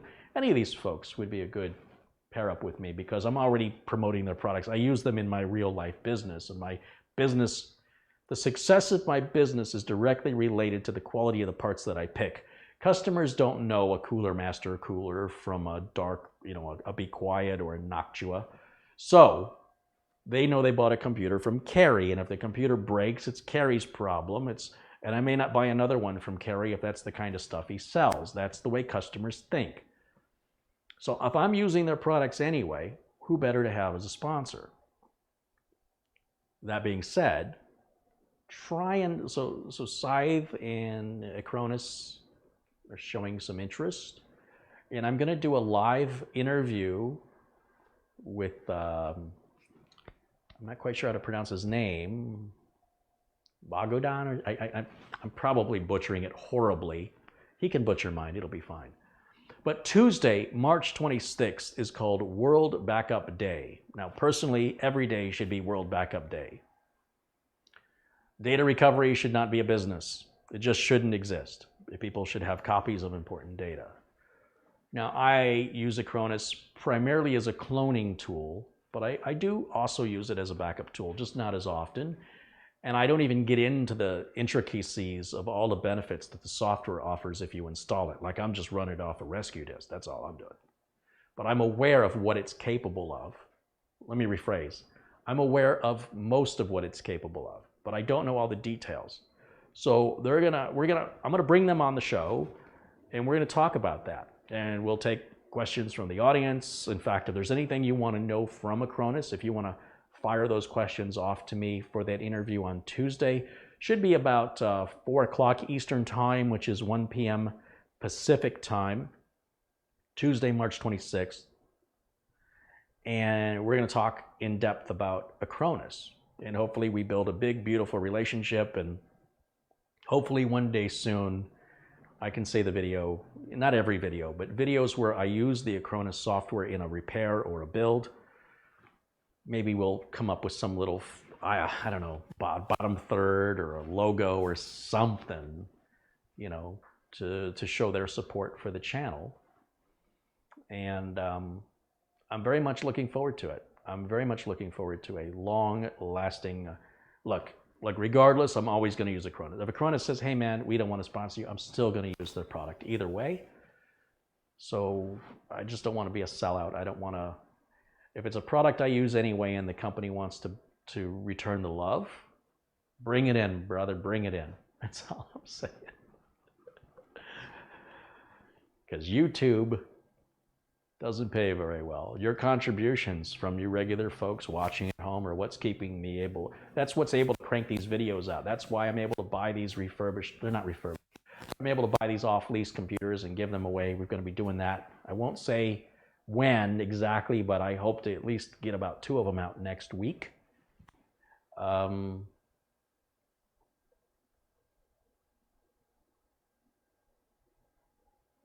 Michael Presley says, if I live nearby, I'd be your camera. That's nice, Michael. Thank you. We'll make Michael We'll make you a moderator, Michael, but don't abuse the privilege. Remember, as a moderator, you don't have to do anything. If you're not sure, don't do a thing. If you are heavy-handed, I'm going to remove your moderator status. And I don't necessarily mean I'm going to remove it forever, but don't get drunk with power because you're a moderator in YouTube. I mean, come on, be nice to people. Lead by example. And I trust you. If I turn you blue, that means I trust you. Please do not betray my trust. Randy Reed says, that's a cool shirt, Carey. Thank you, Randy.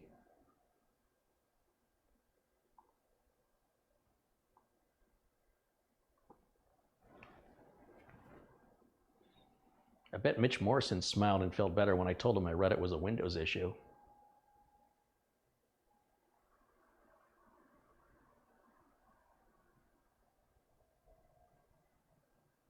At least that's what my research led to. There's not a whole lot on the internet about it, but there was a handful of people having the exact same problem, and they all said they solved it with a different version of Windows 10, but they didn't know. They were trying to figure out what is it that's different, and nobody was able to provide the answers. Ronnie Kravitz says hello. Hi, Ronnie. And he and his grandma are watching. Hi, Grandma. Grandma Kravitz. Well, it was a good suggestion to try safe mode with networking to try the network speed. That's an excellent idea for Mitch to try. Absolutely. Why didn't I think of that? What are we going to use for the SSD? That's a very good question. Very good question. What are we going to use for the SSD? I should probably focus on work, huh? Winston Angloos contributed 10 Canadian dollars again. I don't know how to say this. Ich liebe die Gary Holzman show? Did I do it right?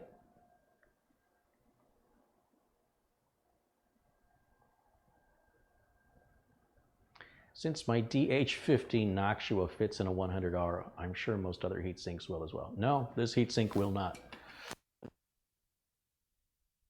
The 100R, you would probably consume 45% of that case, but this is also a micro ATX board, so you wouldn't even, that Noctua would probably be the same size as that motherboard. And I don't feel comfortable hanging something that heavy over it, and it's overkill. And so here's what happens. So companies like, it's not that Noctua is not good, it's just they're really overpriced. Like Apple is good, but it's overpriced. It's not worth the money. Sony is good, but it's overpriced. Now this is my opinion. I feel like I get a better value on a big screen TV from Samsung or LG than I can from Sony.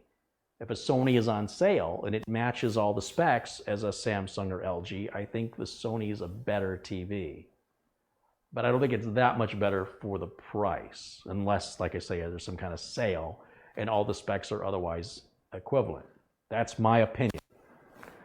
I don't think the Apple iPhone is far superior over an Android phone. I don't see it, but you're paying for the name. You're paying to be seen.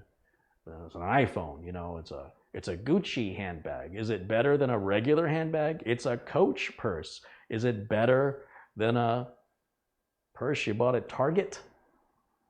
Some people care about, a lot of people care about what other people think. And the more money you have, the more you can impress people that you don't know, and if you met, you probably wouldn't even like them. And I feel like Noctua, they have a lot of marketing dollars and they make a good product, but in my opinion, it's not the best product. It is by far, in my opinion, not the best cooler. It is one of the most expensive coolers. They do make very, very good fans. Very good fans. But Corsair makes good fans too. Their maglev fans and stuff like that are practically untouchable when it comes to longevity. And that being said, when you're in business and you're helping customers, and you're dealing with regular customers, not folks that have a lot of money burning a hole in their pocket, the customer doesn't know what cooler you put in their computer. And if you told them, it wouldn't mean anything. This is something hobbyists and enthusiasts do. No corporation is going to hire you to take the stock coolers off of their Dells and replace them with Noctua. No corporation in America is going to do that. Nobody cares. The Scythe brand cooler I like because they don't have the big marketing dollars, and in many cases, their cooler is far superior than any Noctua or any Be Quiet, or any of these others that you've been brainwashed by marketing. Marketing dollars are paying for the articles to be written, or they're paying for the person who writes the articles to get the product for free. They're paying for the person who makes the YouTube videos to either make the videos or to provide the product for free in most cases. So a smaller company doesn't have that kind of money. So a smaller company that you never heard of before may be making a far superior product at a cheaper price that's far easier to install, and you spit on it because you've been so inundated with marketing and you don't even realize. You think what you're watching is completely unbiased.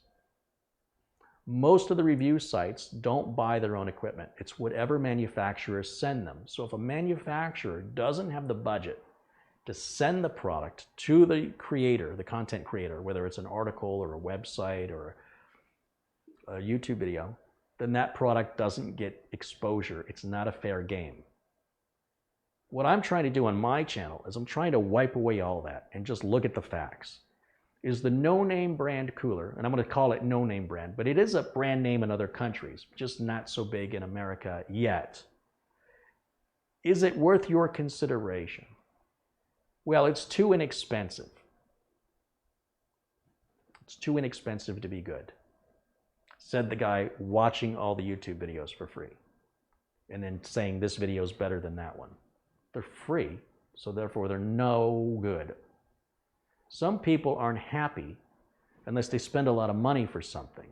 And when you spend a lot of money for something, you're not going to accept anybody telling you you wasted your money, because it goes against your whole, you would be admitting it, and it's against generally human nature to admit it. Most people will justify their expense by saying, yeah, but that's fine with me. I'm not here selling coolers. Everything I'm showing you has been paid for by somebody, not by the manufacturers. There's nothing in it for me to tell you not to buy one or to buy another. I'm not an affiliate. I'm not owned by anybody, and I've got no sponsors. And you can think I'm full of it, or you can believe me. It makes no difference in my life. But I just want to put that out there for full disclosure, that not all YouTube channels can say that. In fact, I think most big YouTube channels, and I mean big, bigger than me, even my size, either don't have the budget to buy the stuff because they're too small like me, or they're so big they have to keep money coming in to pay for all their employees, so they take on anything. And you don't want to offend those people that are spending the money. You don't want to say anything too harsh for fear that they just won't give you any more money. So you're not necessarily getting an honest review. I just want you to decide for yourself. And if you're happy with your whatever brand cooler, then continue. I'm not suggesting you should get rid of it, and I'm not suggesting it's bad. I'm suggesting for the majority of people who don't have money burning a hole in their pocket, where you can find, in my opinion, the best value. Now, given that my business relies on these decisions, I sink or swim. I don't have any investors, so I don't have a lot I can lose before I sink. I can take some loss, but too much loss and I'm gone. And for me, too much loss could be nothing to a big YouTube creator. It could be nothing to them. Like that's a day's work. To me, it's a month's work. So I'm more sensitive. I'm more reactive to when things happen. I'm not so big that if you email me, I don't get it. You know what I mean? Like I don't have lackeys responding on my behalf. I have to do everything. And if you don't see a value in that, like if you're the kind of person that's like, yeah, so what? That's fine. That's fine. Like I said, it doesn't make a difference in my life.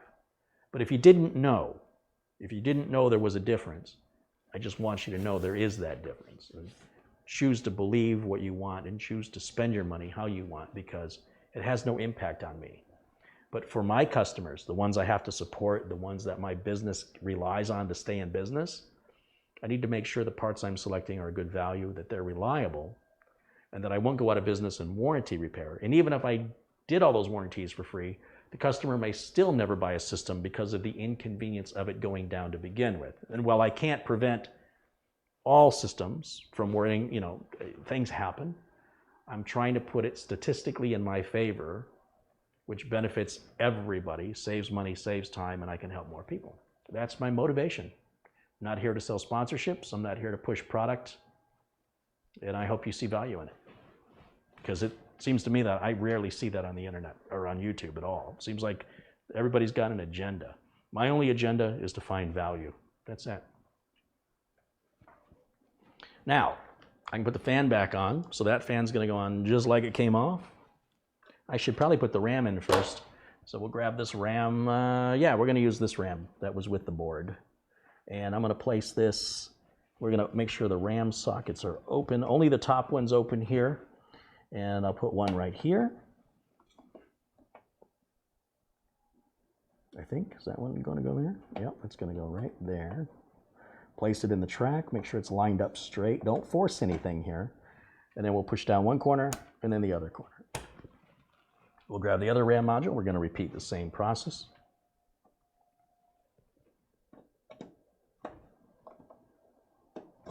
One here and one here. Now I can put the fan on. So the fan's just these plastic clips, and it's going to go, it's going to be a tight fit to get that fan header on right there, but that's okay. I'll put the fan on first, and let's see how I'm going to do that. The RAM is a little bit tall here for this, and it's a little tricky of a situation because if I take the RAM out and put the fan on, I may not be able to get the RAM back in. But I might just try it because I'm not sure any other way I can get the fan on. So I'm going to take the RAM right back out now that I've realized that. And we'll do the other way and see if that's any easier. See how fast things are? You don't have to be like, oh, I got to take the RAM back out. It didn't take long for me to take the RAM out. It's no big deal. So we'll place that fan on. Right like that, close it down. I probably could lift that fan up just a little bit for a little more clearance, but let's just try it. Let's see, I don't know. No, it's just right there. It's just right there. So let's try and lift the fan up just a little bit. Let's take it closer to the edge. So that's the good thing about the Corsair, the way the fan mounts. I'm still, even though the fan's sticking out quite a bit, the bottom of the fan is still at the bottom of the heatsink. So it was actually sitting below the heatsink. Now, do I have enough clearance to get this RAM module in? Not really. It is very, very tight. It's very tight, which means I have to do it one of two ways. I either have to put the RAM module in first and try and get the fan to fit, or I have to put the fan in first and try and get the RAM to fit, or I have to change the heatsink to something, and I mean, the 212 Evos usually fits pretty good in everything, but let's just, just takes a second to run a little experiment here. And let's try, what if I put it on like that? Can I get it on? I can. Yes, it works. So what I've done is I'm just letting the fan sit above the RAM. It just rises up a little bit. And the vast majority of the fan, like the fan sticks out just a bit at the top. There's nothing wrong with that. It's really not going to impact the cooling. See how much, a lot of times I try to make the fan flush with the top of the heatsink. But if you look at how much fan surface area there is and how much radiator there is on the heatsink, it shouldn't make really any difference in cooling should be negligible. And now we can get the RAM in and out, which is a huge relief in case there's any problem and the system needs to be worked on. Remember, just because you can get it together, at some point you're going to have to take it apart, whether it's for upgrades or repairs. So think about that. I mean, as long as these clips are holding on to it, you should be square. We should be good.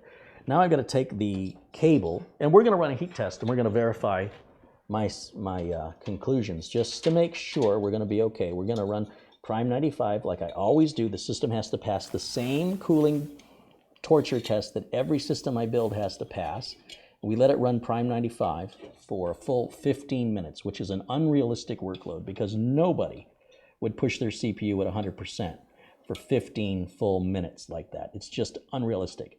But as long as the CPU stays under 85 degrees centigrade in that 15-minute test, I feel confident that no matter what the customer throws at this rig, it's gonna sail right through it without any heat-related issues. And that prevents a technical support call and an upset customer and me spending time where I'm not getting paid doing warranty work. It's all about preventive measures. That's what we're doing here, preventive. So that's the cooler fan installed. I'm not going to put any drive in here just yet. I want to see if this thing even boots. So for that, I guess we could put the graphics card. Well, yeah, I feel brave. We'll put the graphics card in. So I'm going to take out this top slot, or am I? Maybe I don't have to. Let's see. Put this here.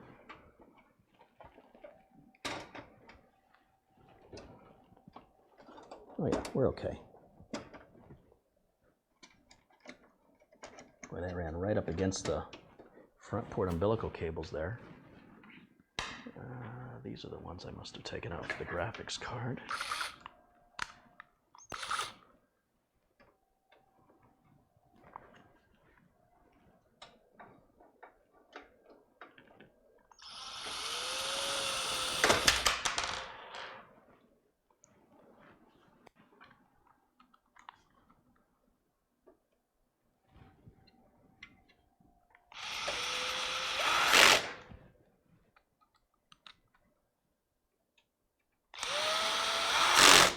So that brrr, that sound you're hearing is the clutch kicking in. You see I got the clutch set to 3 on my driver, and when it hits that, what happens is the internal clutch hits and it won't spin the screw anymore, because this is a powerful driver, and without that clutch I'd be going right through. I'd just take the heads right off the screws. So you should use a regular handheld manual screwdriver if you're really not familiar with your electric screwdriver, or if you're just really brave or stupid. So for me, I'm a little of both, but I've been doing this a long, long time, and I want to avoid carpal tunnel syndrome or repetitive stress disorders for all the things I have to do, and I think it's cool and I like it. But that's coming from a place of experience, and you may not want to mimic that without caution.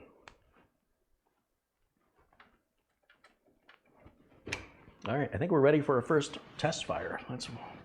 Let's see. I got a screwdriver. I need a keyboard and mouse. You guys ready to test fire this thing? Are we ready?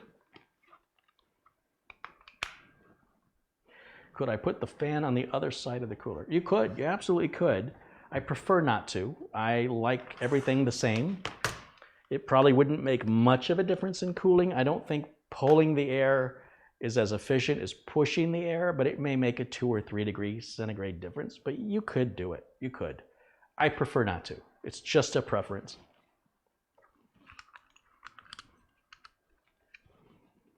If I had to, I would, but I don't have to, so I'm not going to. It's sort of a last-ditch thing. I will do it if I have no choice. But if it's avoidable, I like to avoid it. But it's a good question, and I appreciate you asking. Let's see, I need a power cable.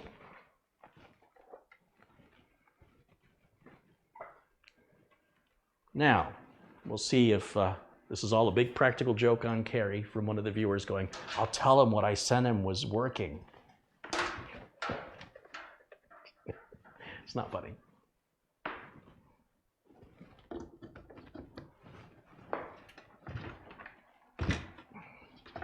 Turn that so you can see. Keyboard, mouse. I need an HDMI cable. We got one of those right here. These are called Twisted Vanes HDMI cables. Amazon sells them. They're pretty inexpensive. They got a nice nylon wrap around them, which I like.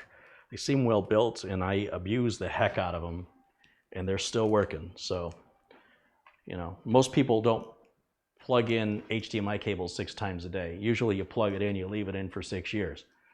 So that says a lot with regards to the quality of these cables, as far as I'm concerned. And when you add in the price I paid, it makes it look even more appealing. So I'm going to place this cap over this DVI connector. We're not going to use the one up there. We'll plug in here, and we'll come around the back, and we'll plug in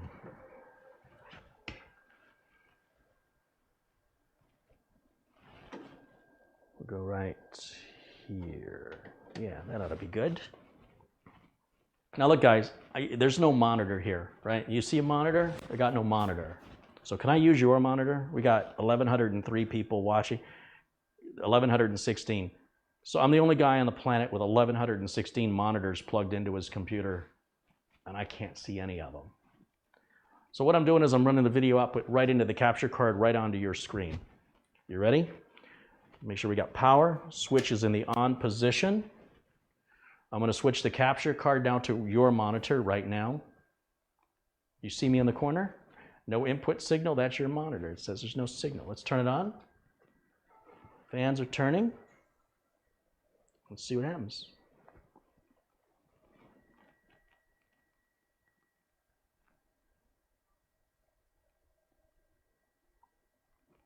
Any day, something. Be patient on the first boot. Look at that.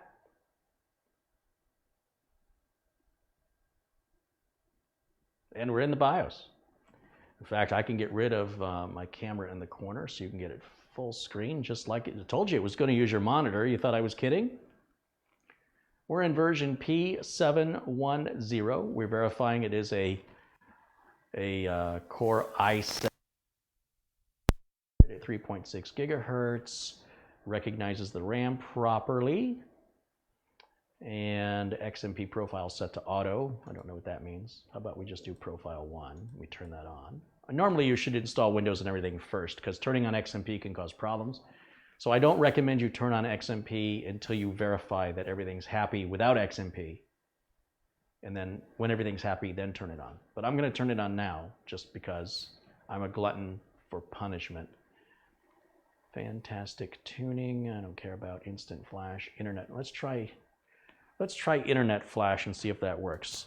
This is something ASRock does, and I've had mixed experience with it. But what you're supposed to be able to do, I'm going back to my office to grab an Ethernet cable.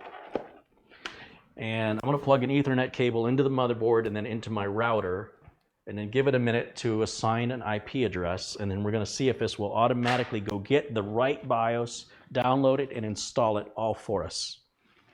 Now if that works, wouldn't that be just the bee's knees? So I'm going to plug in the Ethernet cable right now. There we go. Give it just a minute to get an IP address. Let's hit internet flash.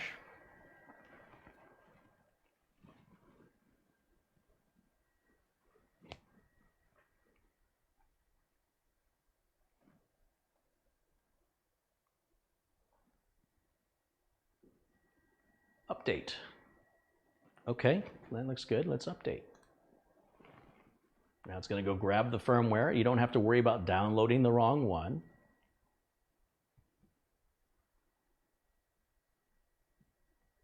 Again, I've only seen this on ASRock motherboards. I've not seen any other manufacturers do this. But I've also seen it not work. When I say not work, it doesn't damage anything. It goes out to the internet and says, I can't get an internet connection. But maybe when I was doing it, the ASRock servers were down. Because like 6 months later, when I tried it on the same board and I didn't make any changes, it did work. That would be my guess. So this does rely on ASRock servers being up.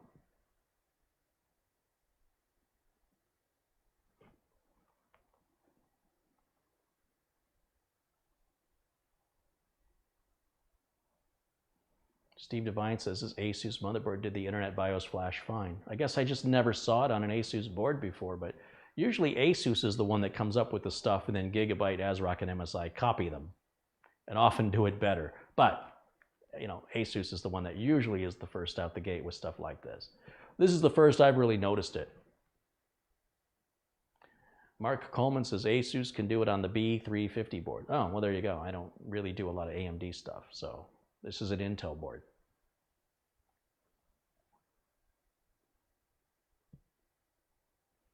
I hope it doesn't crash while it's processing the crash list feature. I don't know what that means.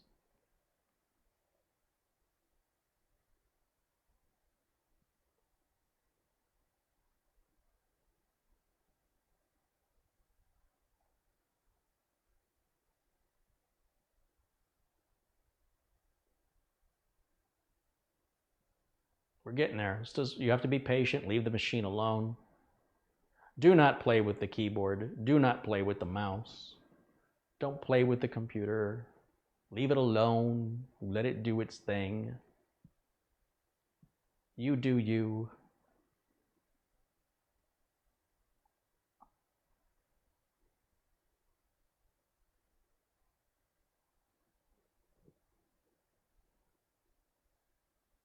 Solo says the Internet BIOS update is available on the Asus Hero 8.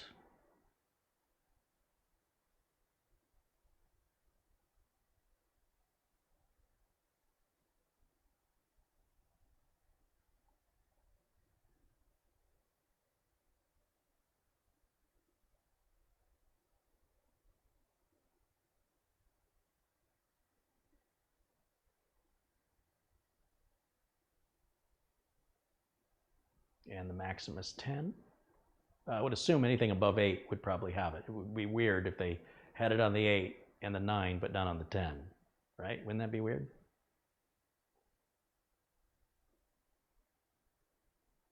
All done. The system is automatically rebooting itself right now. It's shut down. Now it's turned itself back on.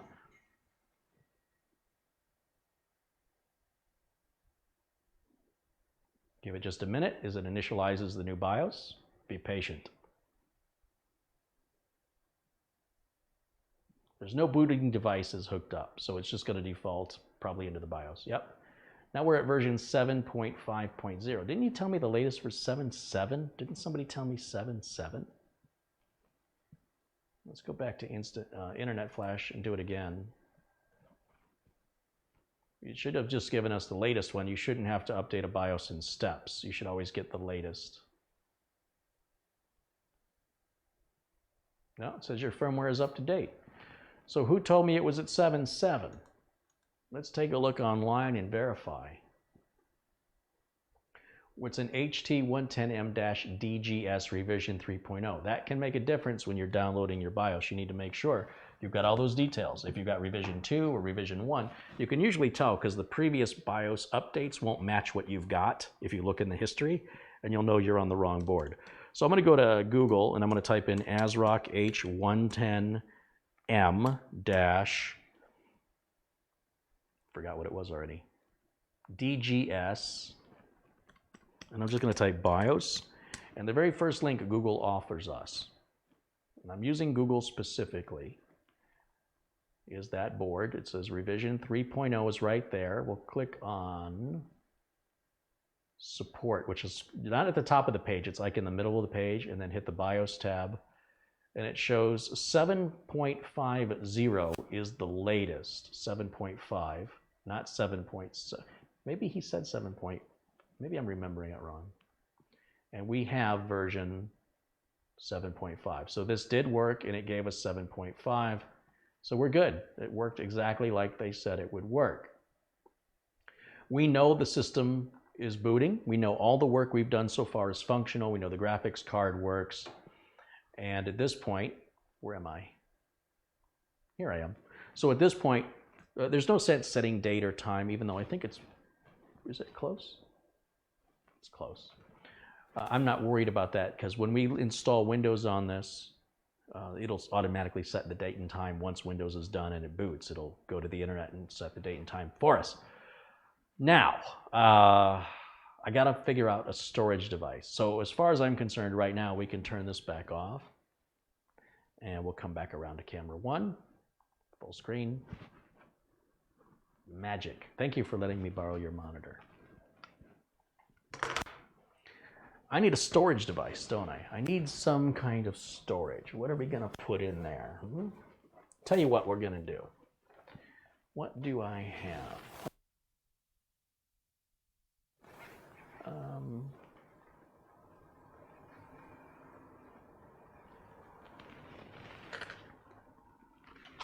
These are 240s. These are 240s. These are all 240s. 240. I got a 480. I got one 480. Let's see if we can do better than that. Let's see. Let's look through the parts that we were sent. Let's look at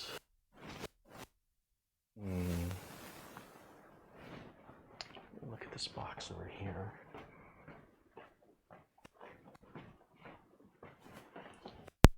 $240. What is this? 500 Samsung. Let's use that one.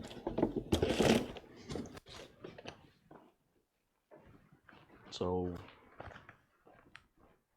a gentleman we'll just call Steve sent a used drive to me that he didn't. It really is intended for, you know, the veterans. I hope he's not upset if I.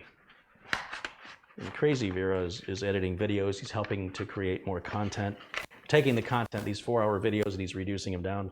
So I hope he's okay with that. But let me show you on the Corsair 200R, one of the reasons why I like it so much.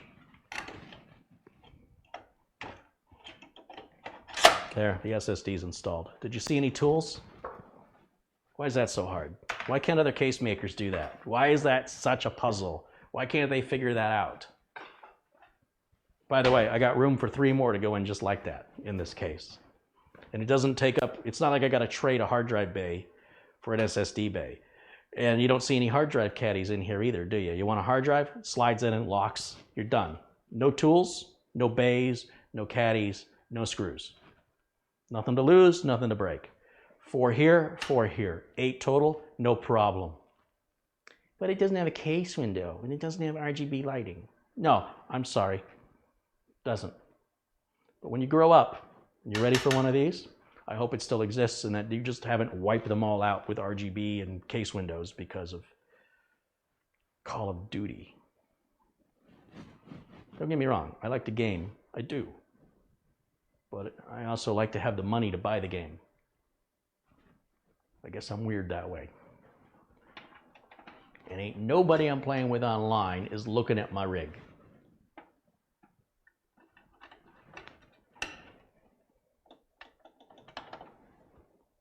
So I'm going to install that there for now, and this is typically the power cable that was used on the mechanical drive that he had. And I need to cut the wire tie off of it. It's not a wire tie, it's a zip tie. Let me get that free because there's 3 SATA connectors on here and they will easily reach both the mechanical drive down here, or 2, and the solid state drive here. I just have to make sure I include an extra SATA cable and wire it up for him so all he has to do is plug and play when he gets it. Make his life easy. What do I do with those cables?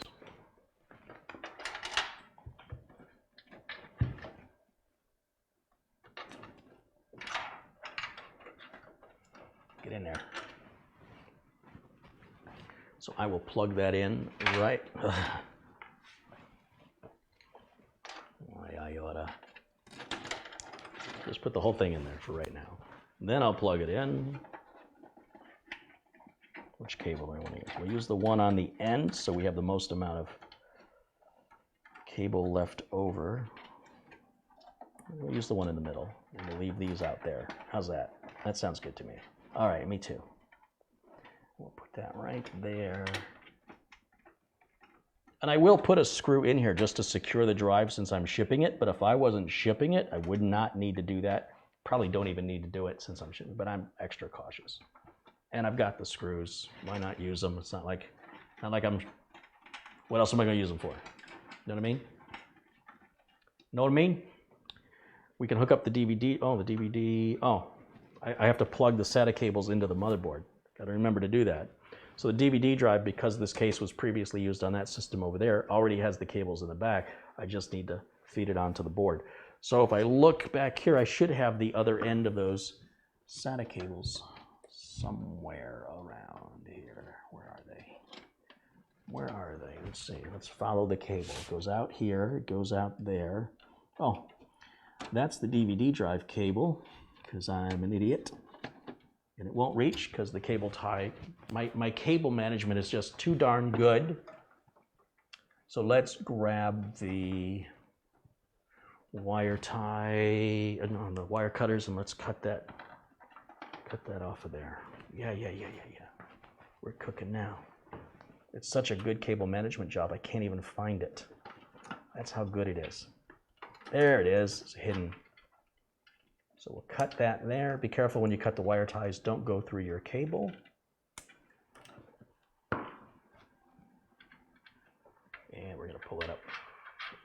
No, we're gonna bring it in. Let's see.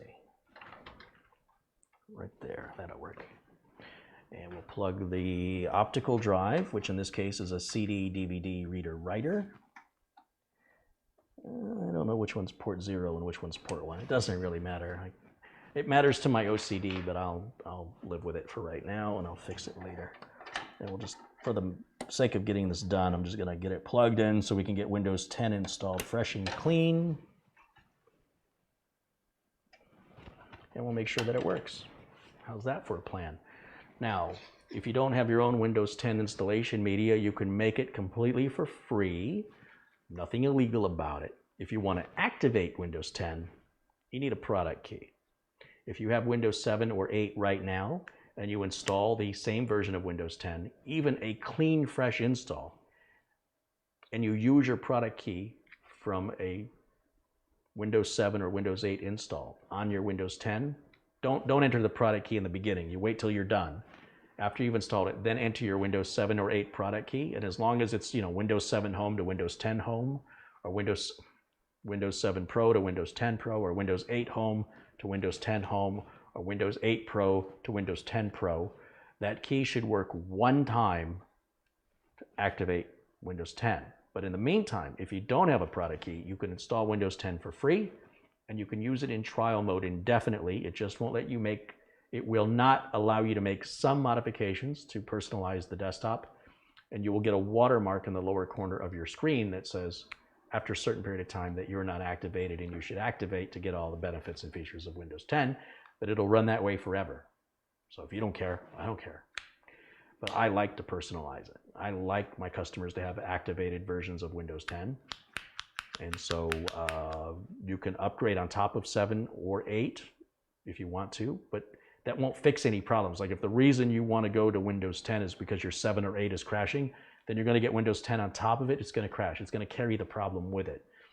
Once you've activated Windows 10 with your 7 or 8 product key, you can reinstall it as many times as you want, clean or otherwise, and you never have to enter the product key ever again. As soon as the install's finished and you connect to the internet, it'll recognize your hardware, it'll recognize you've activated it in the past, and it will reactivate it automatically. So during the install, you'll always see me choose this little fine print. When it asks for the product key, at the very bottom it says, I don't have a product key. Click that. That's the secret to the whole recipe. Let me show you. Pluggy pluggy. Turn it on. Switch over to this input. It should just boot to the flash drive, which is my Windows 10. Let's see what happens. Don't know why the screen went blank, but F11 for the boot menu, it says. So we'll hit F11. I guess I didn't have to. It did it. It's just impatient.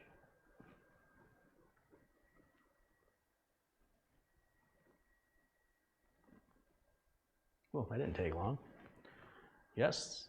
Let me get rid of my picture because you don't need to look at me, do you? Nobody wants that. So here's our Windows 10 installation screen. Here's how I do it. I click Next. I click Install Now. Gerard Boone has contributed £4.99. He says, good evening, Carey, from London, enjoying your channel. Thank you, Gerard. Right down here, what does this say? Read it with me. I don't have a product key. Click. Now, because you don't have a product key, you better make sure that the product key you buy matches the version you're installing. For us in America, it's either going to be this one or that one. This one or that one. Sorry, not that one. That one or that one. I'm going to install a product key for Windows 10 Pro. So I click Windows 10 Pro and Next. It says I got to agree to this end user license agreement. Let's all read it together. Just kidding. Next. Always choose custom. Custom. Now, notice it sees, it looks like 3 drives. It's really the one drive. It says drive 0, drive 0, drive 0. Those are 3 partitions. This is not a new drive. It has not been wiped clean. So let's wipe it clean now. We'll select any of these partitions and hit delete. Are you sure? Because you're going to erase everything and you're going to lose all your data. Yes, I'm sure. Now let's go to the next one. Hit delete until we erase all the partitions as we did. Now we have drive 0 unallocated space in the total size. Now we hit next, and Windows 10 is going to repartition, format, and install Windows 10. You can kick back and have a Coke. Why, thank you. I think I will. Hello.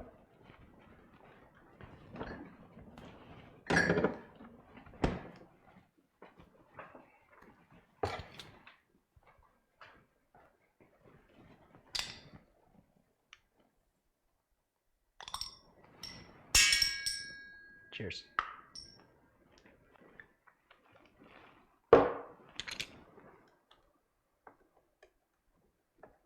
Power light is on.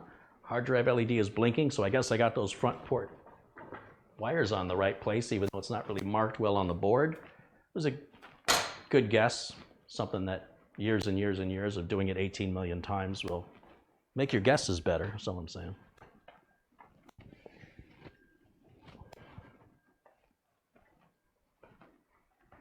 I came out of the womb knowing how to hook up front port wires. No one ever taught me.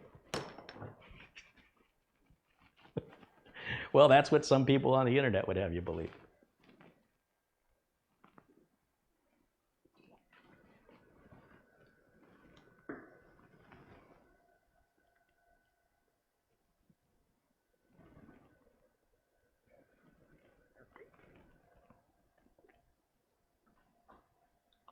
Stealth mode says, salute, Carey, salute, stealth mode. I just realized my Coke is black and red and my shirt is black and red. And I said I didn't do product placement. I'm such a liar, huh? Where's my check, Coke? Where is it?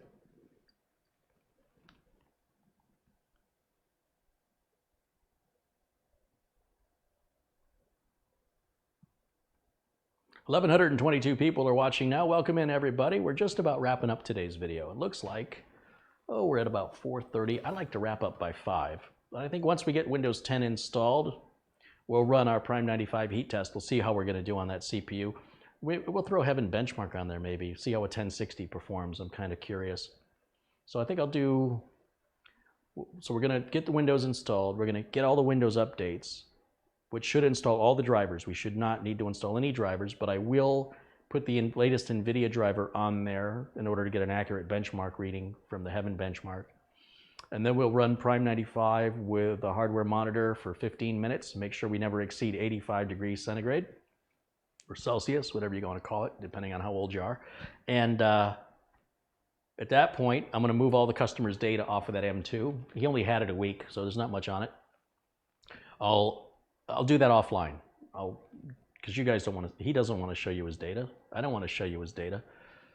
I'll activate Windows 10 because that activation on that motherboard is tied to that motherboard. I cannot easily move it over without calling Microsoft and explaining it to them, and it takes forever, and they have a thick Indian accent, which can be very, very frustrating. So I'm just going to avoid that whole scenario. We'll reactivate that with a new product key, clean up the cable management. What am I missing? Do a little tune-up like I like to do.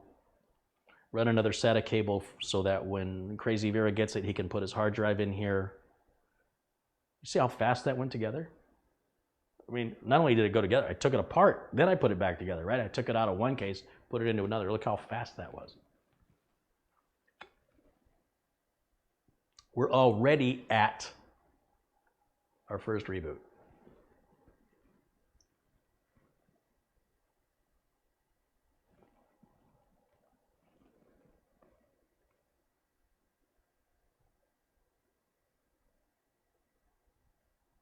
Jason, I see Jason's in the chat. Jason, I got your case today, and I've got your system today. Jason sent a system in for work, but I won't be working on it today. I won't get to that till next week because Franklin is waiting and John is waiting, and I got to take care of them.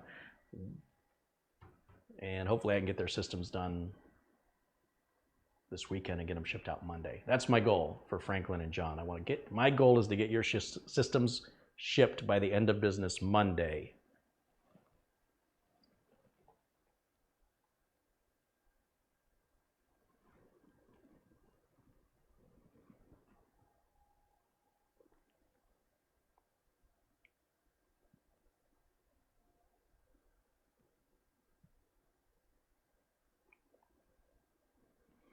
Louise has a question about a motherboard that is not possible for me to answer because all manufacturers do things different. Contact the motherboard manufacturer or forum of the manufacturer for that board for the answer to your question.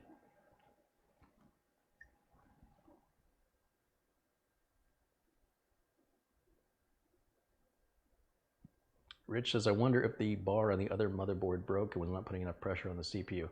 No, I think that's just the way it's designed. I'm just not used to it. It was weird to me, but I do recall having done it in the past. It seemed familiar. The more I did it, the more it, yeah.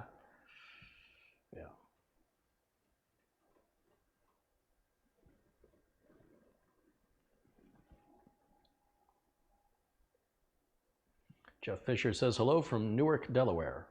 Hi, Jeff Fisher. Dewey says, I just ordered the Twisted Vein HDMI cables on your Amazon.to link. Well, thank you. Thanks, Dewey. I think it's a good purchase.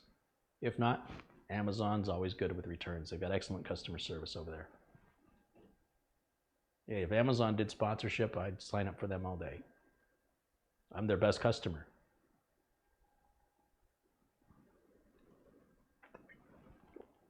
Jason says, if I get his repaired computer back to him by December 2019, he's happy.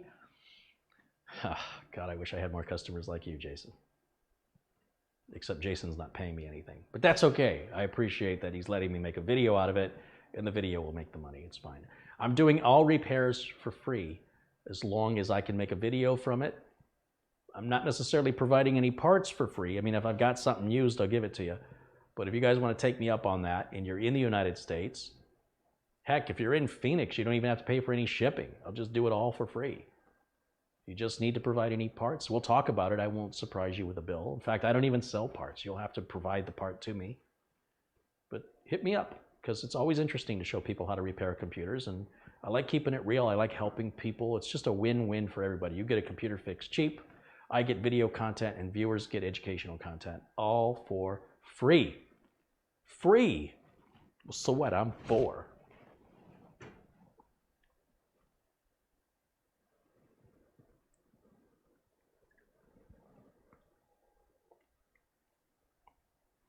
Luis says, I have an NVMe drive. I'm not getting the full speed. Go to techguy.org. There's free support there, and they can help you. I get so many people asking me for free support.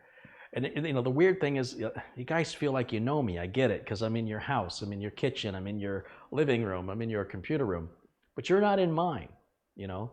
And sometimes people have this weird familiarity, like they know you. And you're like, back off a minute, man. I don't know who you are. It's not like here in the chat, but like in emails and stuff. They're a little too comfortable. If you watch the very first time Mitch Morrison comes over to my house and we work together, we are far more formal with each other than we were in our last video, because we got to know each other, you know, and I got to know, like, I made some mistakes. I made some mischaracterizations about Mitch. And as I got to know Mitch, I realized that was on me. He didn't do that. I did it. And once I got to know him and he got to know me, now we sort of we're on the same rhythm now, and people seem to really enjoy when he joins me on camera. We have a really nice chemistry. But it didn't happen the first time I met him. I just want to remind you guys of that. So let's go back here. Let's click yes for the region, United States. US, yes. Skip.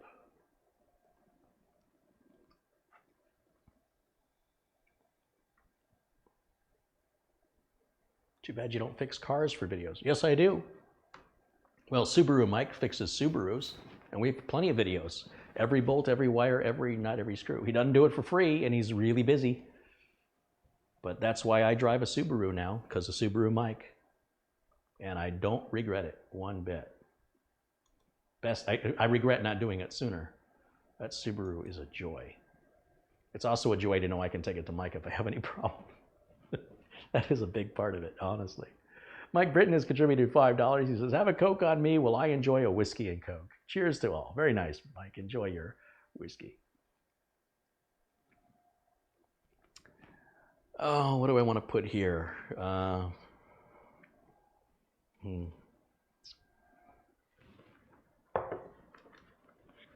Let's just say, no. I don't want a Microsoft account. It wants me to sign in with a Microsoft account. Look down here, it says offline account. See the fine print, everybody? Everybody only sees this. I don't know why. Your eyes do work over here, right? Offline account. It's gonna say, but you should sign in with Microsoft. And I said no. Okay, gotta tell them twice. No password. Decline Cortana. No. No, no, no. What'd I say? No, no. Oh, basic. No. And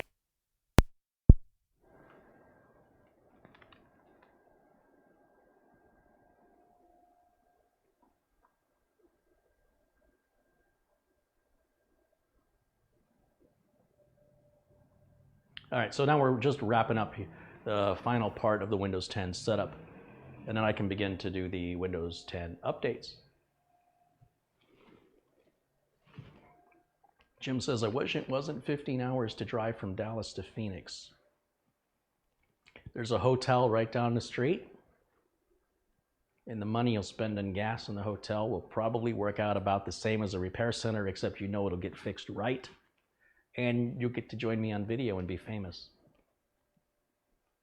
The problem with YouTube fame is it's hard to be famous when nobody knows who you are.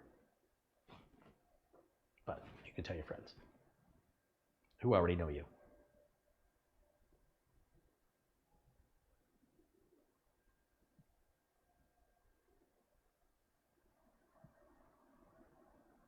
Gary, my GTX 1080 is reaching 80 to 85 degrees centigrade when playing games. Is that too high? Well, what's going on with your games? Are they crashing or are you dropping frames? What? I don't understand why you're looking at your temps unless you're trying to fix a problem. If you don't have a problem, what are you doing? Trying to make one? All right, let's go over here. Let's go to Windows Update.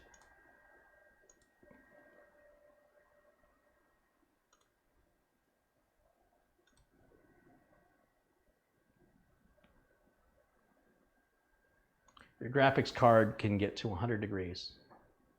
As long as it's under 100 degrees, it's well within its operational parameters and nothing for you to worry about unless it's having a negative or an adverse effect on the use of the computer.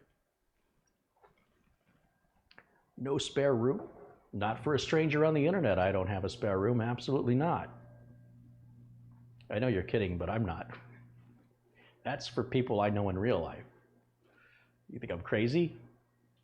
Does this look like B&B to you? Airbnb? This ain't no Airbnb.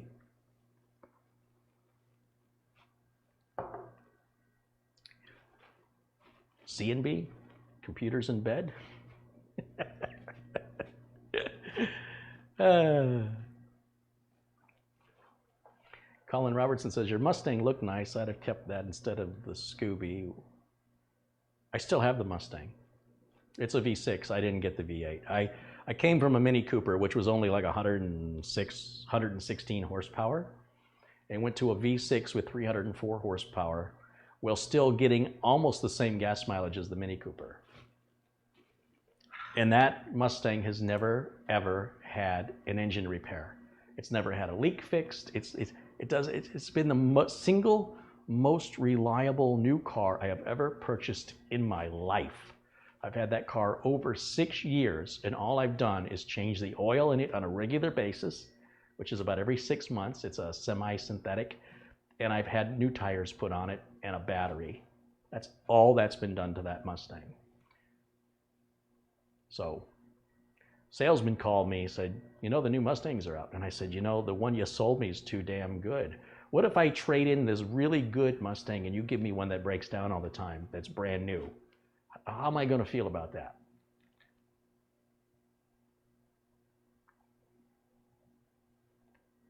Such a joy. It still looks like new inside and out.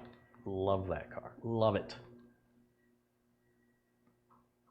The Mini Cooper was a very enjoyable car to drive, but this dealer in Phoenix is horrible. In my opinion, worst dealer ever. And it's a car that very few people really know how to work on. I mean, they'll tell you they know how to work on it, and then when they break it and can't put it together right and have extra parts, that doesn't work for me. And a Mustang's a very common car. So just about anybody can literally work on it. So there's this sense of, hey, you know, I don't have to get parts from Germany, and I don't have to go to a specialty shop to have it worked on. And even though the Mini Cooper was such a joy, like nothing I've ever driven is as fun as that Mini Cooper. It was precise. Nothing was also more frustrating than knowing I had to take it to the dealer for something and they were going to gouge me. So when it comes to buying another car, if I was going to buy another new car, I would not buy another Hyundai. That was the worst new car I have ever owned, and I won't go through that again. I'm done with GM, so you can take Cadillac and, you know, all the GM brands, take them right off the table. They're attractive cars, but they just don't last the test of time. I've never owned a Mazda, and they look pretty good, so I might consider a Mazda. But I've got every reason in the world to just go back to Ford, if I'm honest. Why not go back to Ford? They've been doing well by me.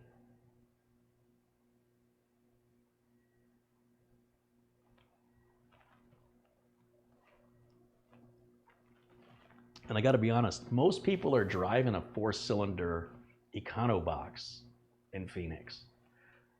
Most people are not. Like in California, there's a lot of BMWs and Mercedes.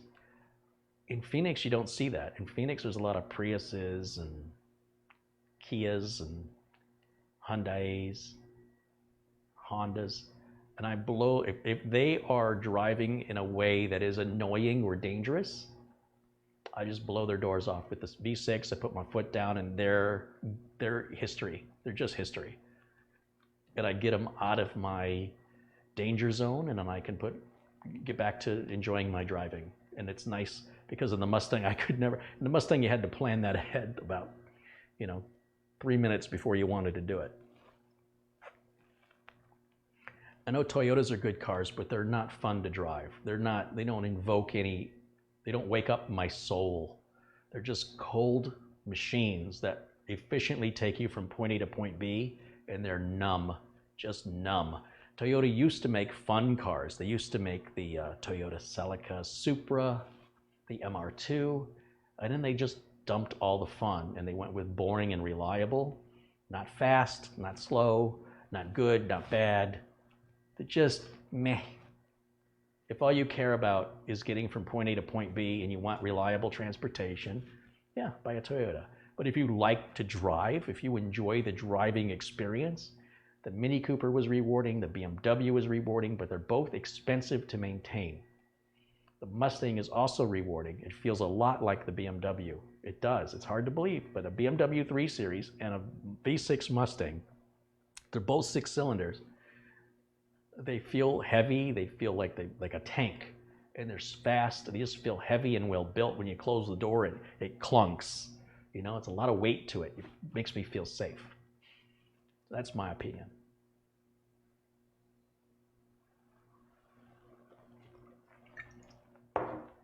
All right, let's restart.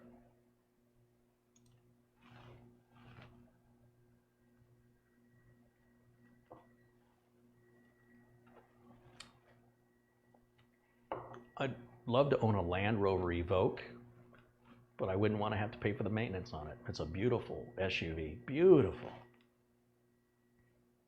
But like most really beautiful things, it's going to drain your wallet and be a pain in your butt.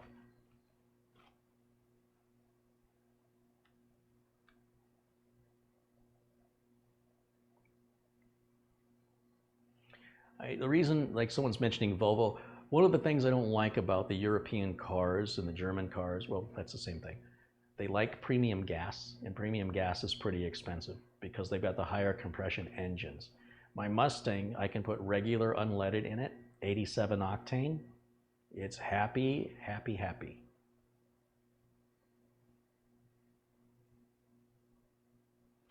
Ask Scotty Kilmer about Mini Cooper. I like Scotty Kilmer. He's a riot. And I love how he moves his camera around in mid paragraph. I don't know how he does it. I'd love to watch him, how he makes his videos. It's very clever, very interesting. It takes a lot of effort to do that versus, just standing in front of a camera like what I'm doing. He's got to really think that through ahead of time. I don't do that.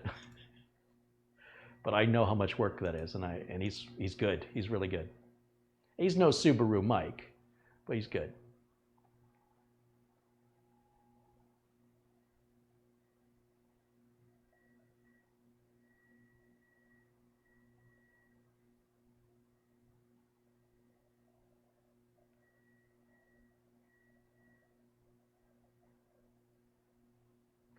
You know, cars are a very personal thing. You buy the car you like. You know, it's just like ordering on a restaurant menu. You buy the meal you want to eat, not the meal I want to eat.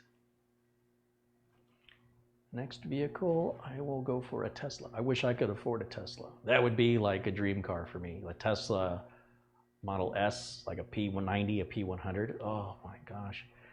You'd never have to take it to a dealer ever again. There's no antifreeze, there's no oil, there's no leaking of anything.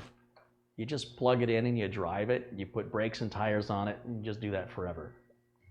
Love it. And it's a sexy looking car too. How much is the gas here? Gas in America, bearing in mind we don't use an imperial gallon, so it's a little size difference in the amount of gas in a gallon, is currently, I paid $2.64 for a gallon last night.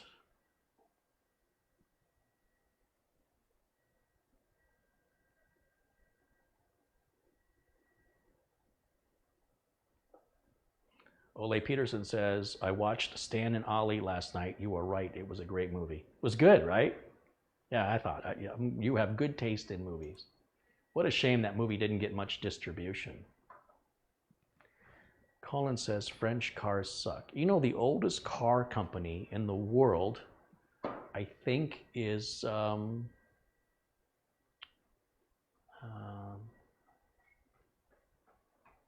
come on, what is it? It's not Renault. It's a French company. It begins with a P. Peugeot. Is it Peugeot? I think they're the oldest car manufacturer in the world, if I'm not mistaken.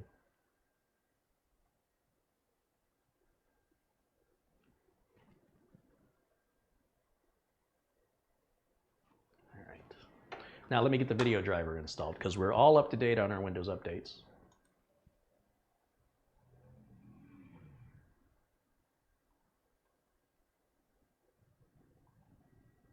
And let's see, I'll go down to Explorer,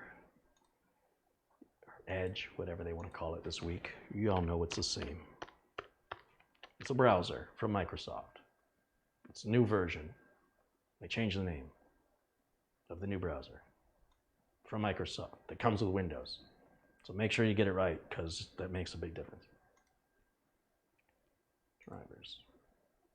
GeForce drivers. GeForce GTX series, 10 series. This is a 1060. Start search. Right there it is. Download. Save. Did that say it came out yesterday? Did they come out with a new driver yesterday? What was the date on that? Jeez. Start search.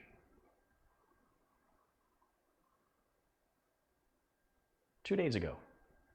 And then it was March 5th. And then it was February 20th. So it was 2 weeks, then 2 weeks, then 9 days, and then 9 days. Like every 9 days, every 9 to 14 days, it's like there's a new driver from NVIDIA. That's just stupid. I mean, don't get me wrong, I like to have the latest driver, but not every 9 days. I thought I was busy.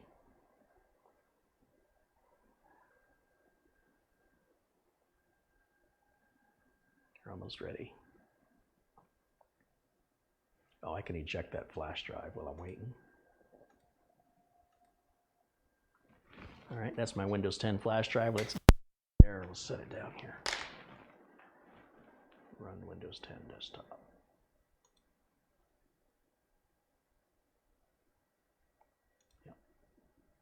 Yep.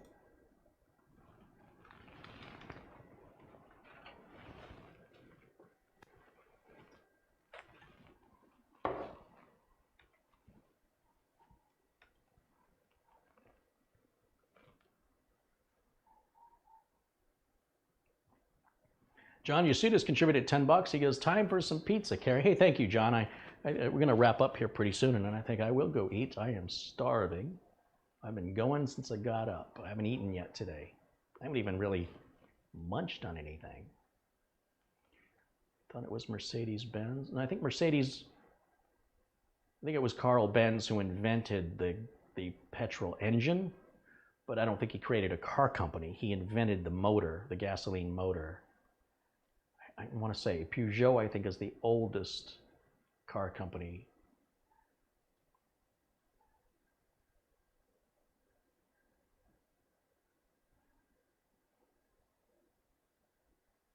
Mercedes is the oldest? No. Peugeot was founded in 1810. Yeah, there you go. So sometimes people confuse the information, right? Because Carl Benz, I think, invented the gasoline engine. But that didn't mean he started a car company. It's just a guy tinkering around, trying to build an engine. And then Ford didn't create the assembly line, he just optimized it. Henry Ford did create the 8-hour workday because he wanted to run his plant 24 hours a day, and he thought in shifts of 8 hours each, he could do 3 shifts. And he invented the $5 workday. Nobody was paying their employees that much money. So he was very generous with his employees. So when they found when the employees started a union, oh, Henry Ford was pissed off. Oh, was he pissed off. What about Saab? You know, I don't really have any experience with Saab, but Subaru Mike, there's a model of Saab that uses a Subaru engine. They worked together. Mike will tell you all about it. And Mike's owned a couple of them. He's got one now. It's a beautiful car. And it's weird. It's got snow flaps. Saabs have snow flaps. It's like a mud flap, but it's underneath the driver's door. Like, it's weird. Like, what's that doing there? And the key in a Saab always goes down in the middle where you think the handbrake or the cup holder would be. That's a weird place for the key. It's kind of a trademark of a Saab. And Mike's got a beautiful one that has a Subaru motor in it. That's the way it was built from the factory. It's convertible. I think it's a hardtop convertible. I asked Mike to sell it to me. I said, what do you want to buy that for? I said, just to play with it. He goes, well, just borrow it whenever you want to borrow it. I go, well, rent it. He goes, no, I'm not going to rent it. Just take it when you want to take it. What a guy. Can you imagine how terrible I would feel if somebody hit that car when I had it in my possession? Not that Mike couldn't fix it, but I would never ask to borrow a car ever again.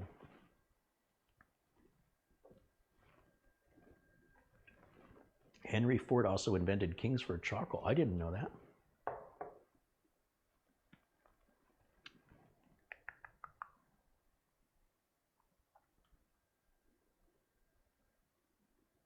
Peugeot was a coffee mill in 18... Well, still, they're like the oldest company. Like, if you look at gun manufacturers, Beretta has been in business over 500 years. Beretta. Obviously, they weren't making firearms 500 years ago. And I believe it's a family-owned company. It's been passed on from generation to generation for 500 years, I think. Anybody want to Google that and tell me if I'm right or wrong? Beretta. There's money in weapons. As long as people want to kill each other, people want to make money from it.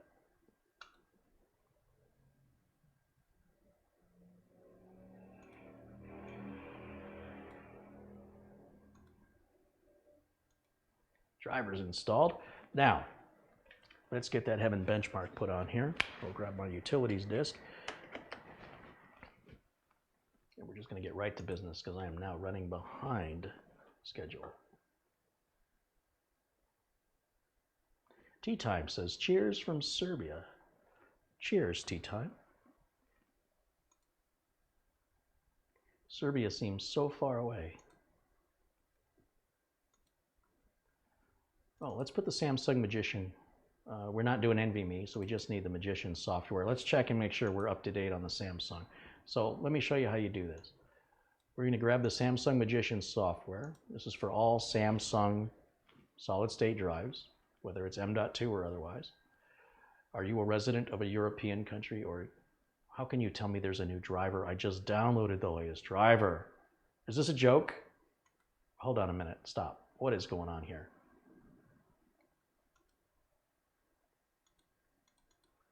How can there be a new driver? I just put the latest. Hold on. No, just forget it.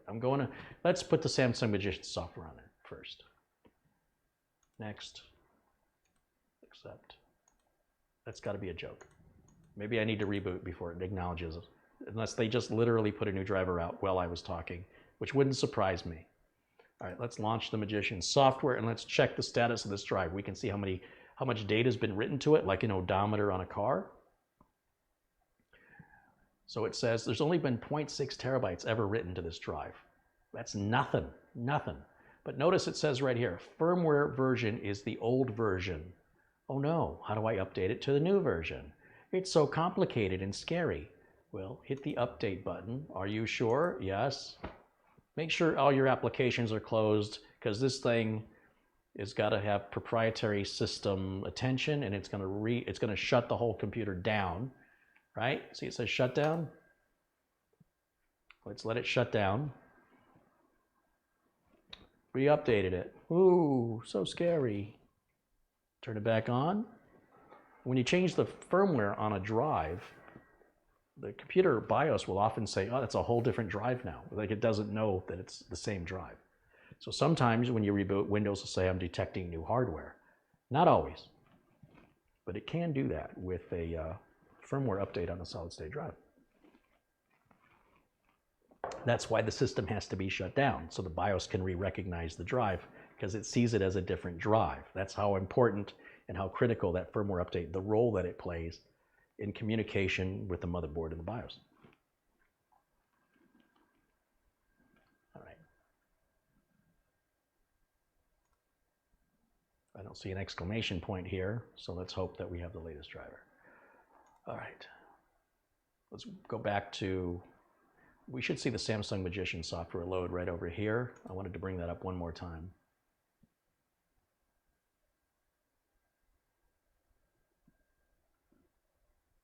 Seems to be loading something. Here we go. Close that for a minute. Let's go back. Samsung Magician. Let's make sure we got the latest firmware now.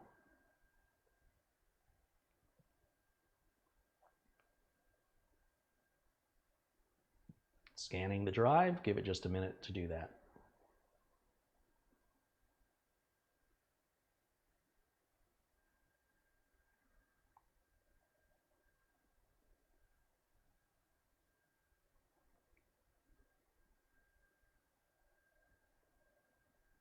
Firmware version, latest.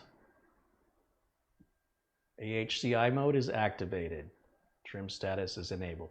We're probably going to see somewhere around 550, 560 megabytes a second. Let's confirm that. So we'll go to the flash drive where I have my utilities. Something's not being very responsive here. What's going on? It's doing something in the background. Maybe doing some kind of an update or something back there. So let's not worry about that right now. Let's do Crystal Disk Mark Portable.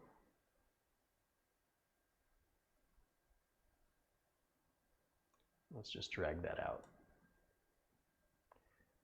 And we'll grab CPU Z, we'll drag that out.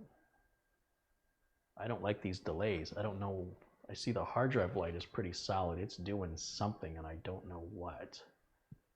I expect this to be faster, but it may be that I'm just too impatient and it's trying to process something. We can disable the startup delay in Windows 10. We right-click on this registry file and merge that. Yeah, I've talked about this in past videos. It's just a little tweak for people booting from SSDs to make the boot up a little quicker. Good, good.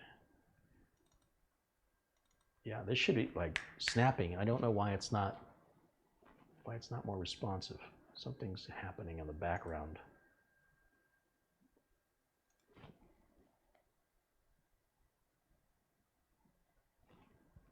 Crystal Disk Mark.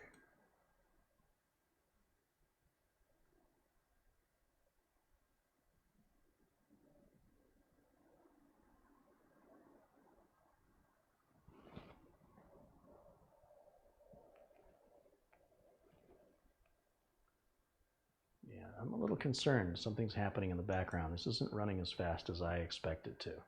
Let's see if it affects our performance numbers. I want to see somewhere around 550, 560 on that first read. Maybe even 530, 530, 540, 550, 560, somewhere in there. 530 would be slow. 550, perfect. Great. Hit stop. Right up here it says sequential read, you gotta wait. Wait till this changes. See these words? It says stop, it's gonna run all those tests. I don't wanna wait that long. Let's just do this row of tests. So I just clicked on this button and it's gonna do this row, which is the sequential read and write, and that's what I'm interested in right now. Now in the Samsung Magician software, there's the option to turn rapid mode on. If you have more than 8 gigs of RAM, you can use that additional RAM as a cache, and then you'll see these numbers jump to around 2,000. Is it real? Maybe. It depends on if you load the same files over and over again. That's how it works. That's how cache works. In a way it's lying, and in a way it's not lying. It depends on how you look at it. 550 is a beautiful speed. That's great. Now it waits 5 seconds, interval's done. Now it's preparing to do the write speed just across from it. We should see up mid 4s, 4 to 5, somewhere between 4 and 500.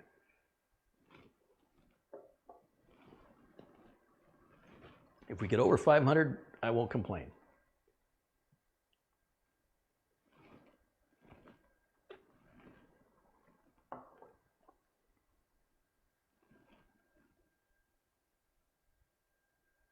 Here we go.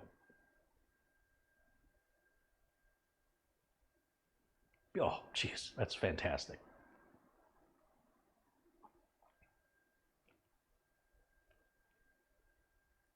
We're on 3 of 5, 4 of 5,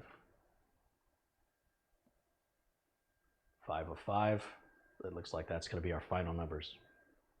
Wait till these, yeah, see the letters change, the test is done. There you go.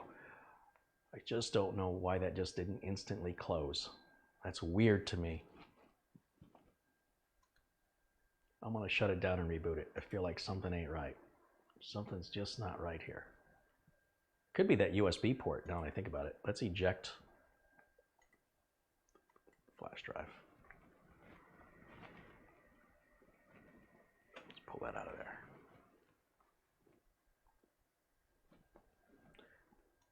And let's reboot. Ugh, come on.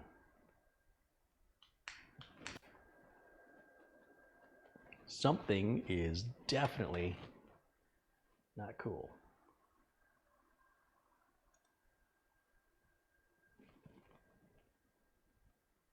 Start.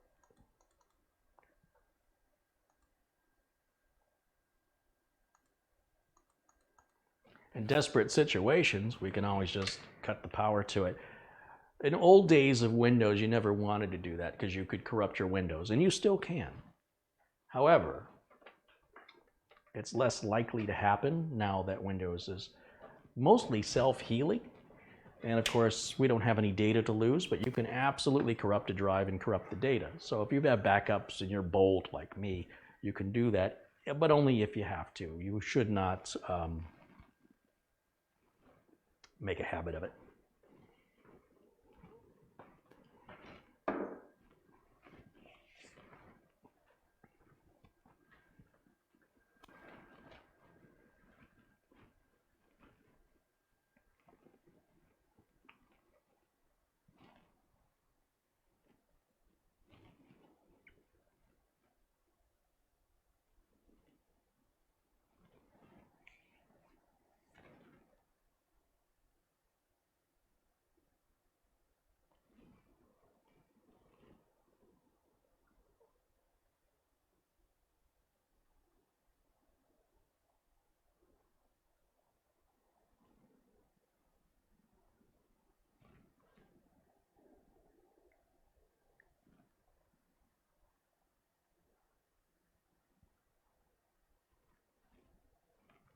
Starting to wonder if we got a bad SSD here.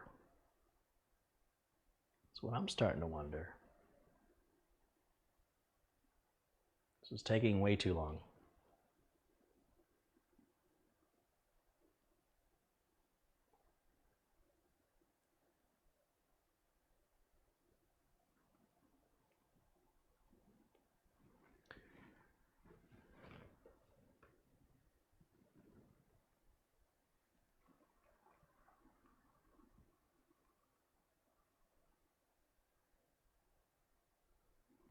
That's true, I did turn XMP on, didn't I?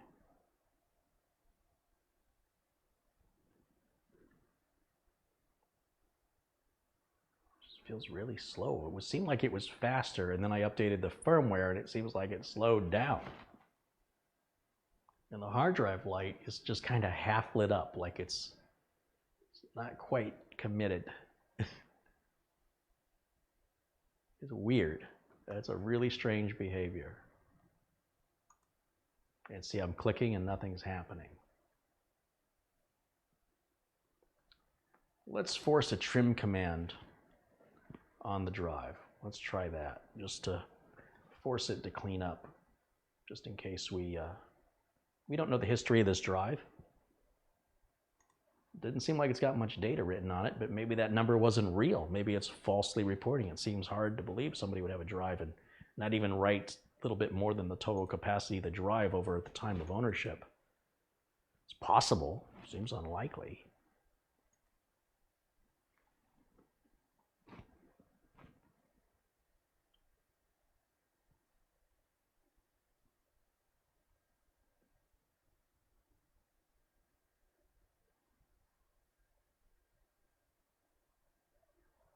It was doing great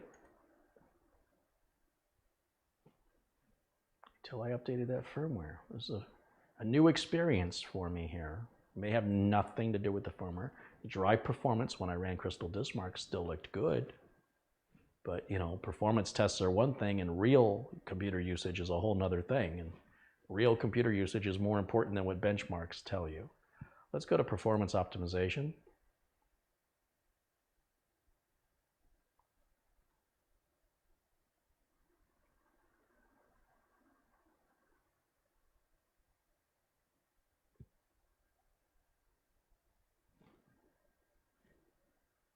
It's freaky.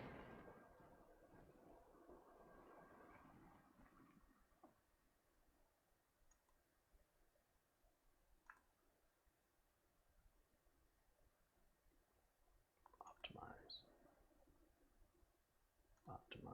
So it's going to trim the drive here. This is not a defragment. This is a trim. So it's trim the drive. You can Google that if you want to learn more about it.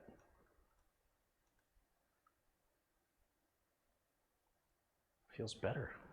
Am I imagining that? Let's put the flash drive back in. Let's do our Prime 95 test. I was supposed to finish 4 minutes ago, so I'm already late. Now, see, that yellow folder should have already opened. Something, there it goes. It's taking too long. Well, that at least worked quick. We'll grab 26.6. Why isn't it dragging? Come on.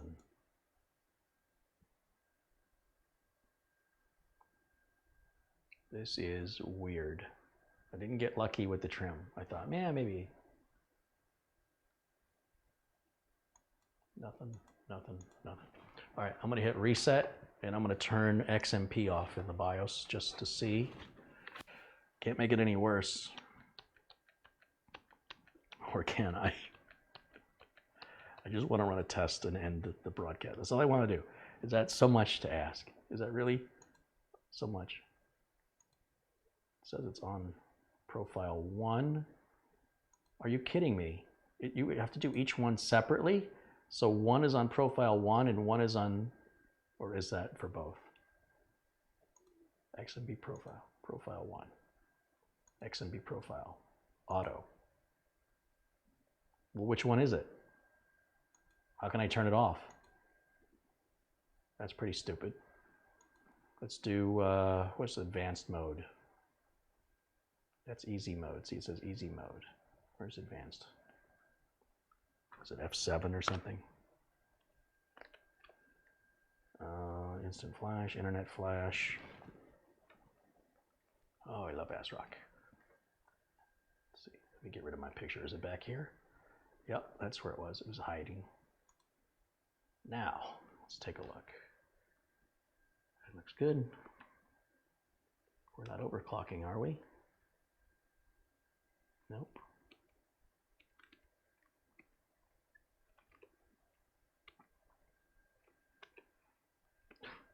kidding me. No disabled option.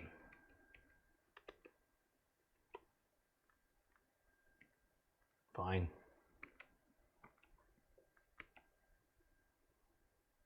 CPU temperature, it's a little warm. It's all right. Let's turn that on. Not that that has anything at all to do with anything, but I feel like I have to do something. I have to do something.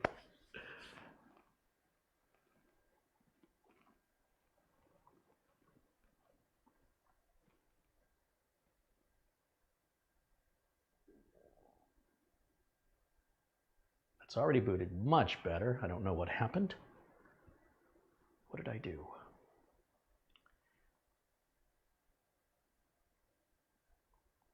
Okay. Just gonna cut quick. Yes, it does. This PC, that's working like it should. Where's my flash drive? It's not there anymore.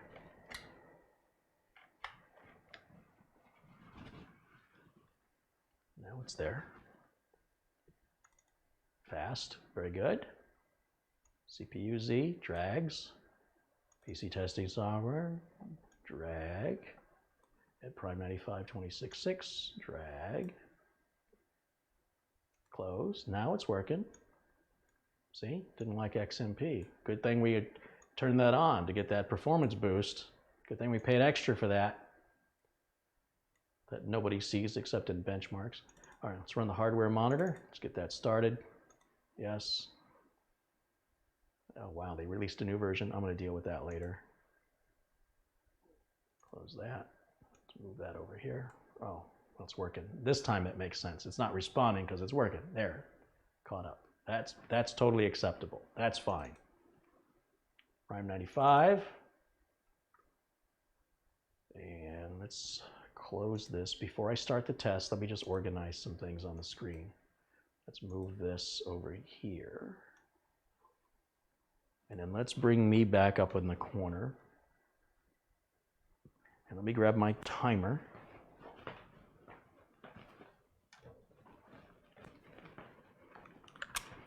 And we're going to start the test. So we'll click OK. And the test is off and running. And I'm going to hit start on the timer, and we're going to let it run 15 minutes. I don't have time to run the Heaven benchmark, but this is 1060. What do you think it's going to do? All right, so now I'm going to just do full screen so I can read the numbers. Where I'm looking is, these are our CPU core temperatures right here on this row. And this is the current temperature. This is the coldest, it's red. And this is the hottest, it's red. So it's going to keep these numbers, whatever the lowest numbers were, and this number will be the hottest. So the hottest we've seen so far is 53 degrees centigrade, which is fine. I want to keep this below 85 after 15 minutes. If you're curious, if you're a technical person and you're curious about this other information that's up here, I will show you the voltage cores.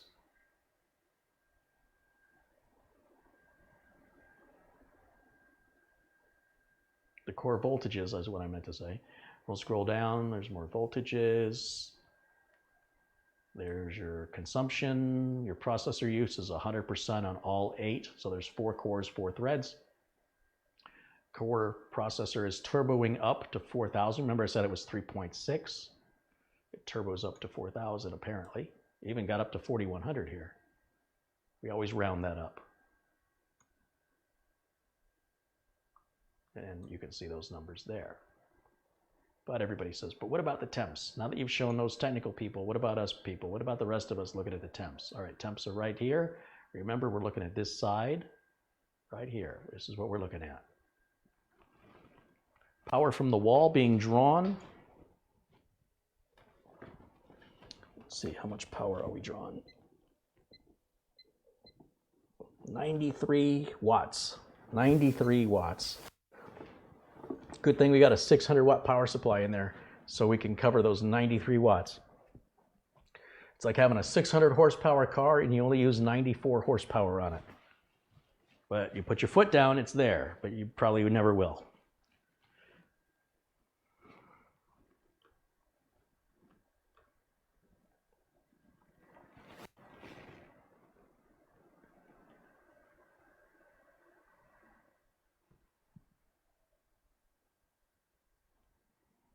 Is XMP on or off? I don't know. That's the problem. It doesn't seem to be a way to do that, but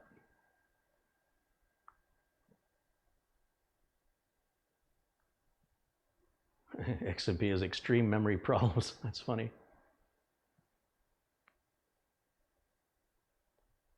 Let's take a look at, we can do CPU-Z at the same time. I mean, all we're doing is making it work harder. What's wrong with that? It's a test, isn't it? Let's see if CPU tells us, CPU-Z. Let's see if CPU-Z will tell us the status of the memory's XMP setting. Memory.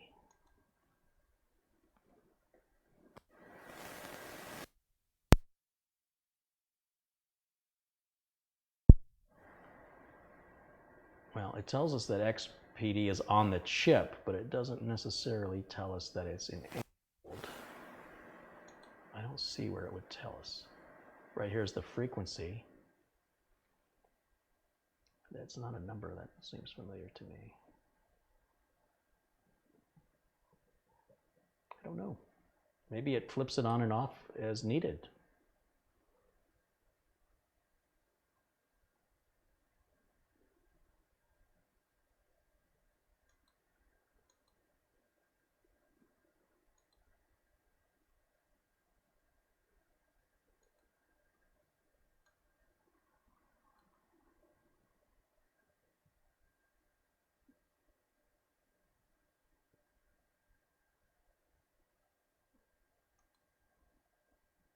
It's dual channel, obviously. I don't know. I just know it's working better. I can tell you it's working much, much better right now.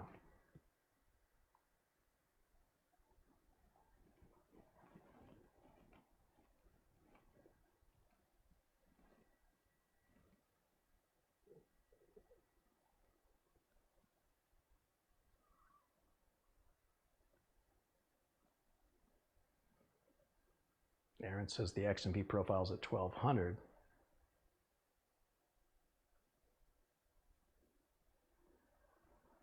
Which DDR4, so you double that, it'd be 2400. I'm wondering if auto turns it on and off, if that's what it does. If it doesn't just set it one way or the other, but actually, it was interesting on that Gigabyte board I had the other day. It had a little XMP light on the board, and when you turn XMP on the board, it lit up. I don't know who that's for. I don't know who's going to see it, but it would say XMP right up here in the corner, and it would light up in red. And you go in the BIOS and turn XMP off, and then the little red light went out. Who's that for? Scott Tarun has contributed $10. And JR contributed $1. Thank you so much. Let me look and see who else I've missed in the contributions today. Tron contributed $2 Australian. And Jose and Veronica Lopez contributed $2 a little earlier, said it's not much, but man, I love your videos. Hey, thank you. Past Me contributed €8. He says, you are the best of the best, get better. If you say so. Dave Anderson's contributed $1.99. He says, I'm a newer sub from Kentucky. I'm about to build a PC soon. Right on, right on. Matt Foster contributed £5. He says, great stream. I value your recommendations on products. I'm glad to hear that. Thank you. RM contributed $10. He says, love from Tennessee. Thanks for everything. Thank you. A shout out again to everybody else who has contributed throughout today's stream. We'll try and kill two birds with one stone so I can wrap up as soon as this is over.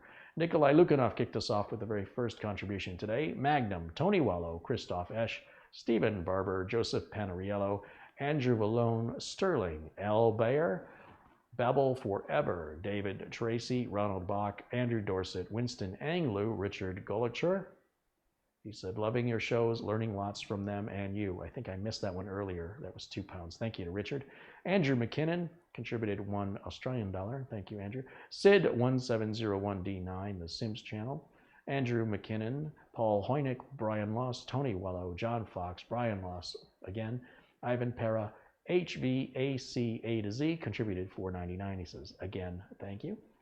And Winston Ang Lu, Jim Desposito, Jose and Veronica Lopez, Winston Anglu a second time, RM, Matt Foster, somebody with no name, David Anderson, Gerard Boone, Mike Britton, past me, John Yasuda, Jose and Veronica Lopez, Tron, J.R., Scott Terhune, and Troll McTrollington just contributed $3.03 Canadian dollars. How am I going to say this? $3.50 Canadian. I think that's how I say it. And here's for the Loch Ness Monster. I said, Loch Ness Monster, what do you want? And he said, about $3.50. I thought it was $2.50. Was it $2.50 or $3.50? I got to go back and watch South Park again. I can't remember. Where are we on the test? We are... Where's my view? Here's my view. A little over 8 minutes in. What are we, 60? 60 degrees centigrade? Is that the hottest we've seen so far? 60. I'll take 60. I'm happy with 60. Just a few more minutes. We're going to wrap up today's video. I don't think I'm doing any videos this weekend. I got a lot of work to catch up on so I can get back to videos on Monday. More repairs. All repairs and interviews next week. No new builds next week are scheduled.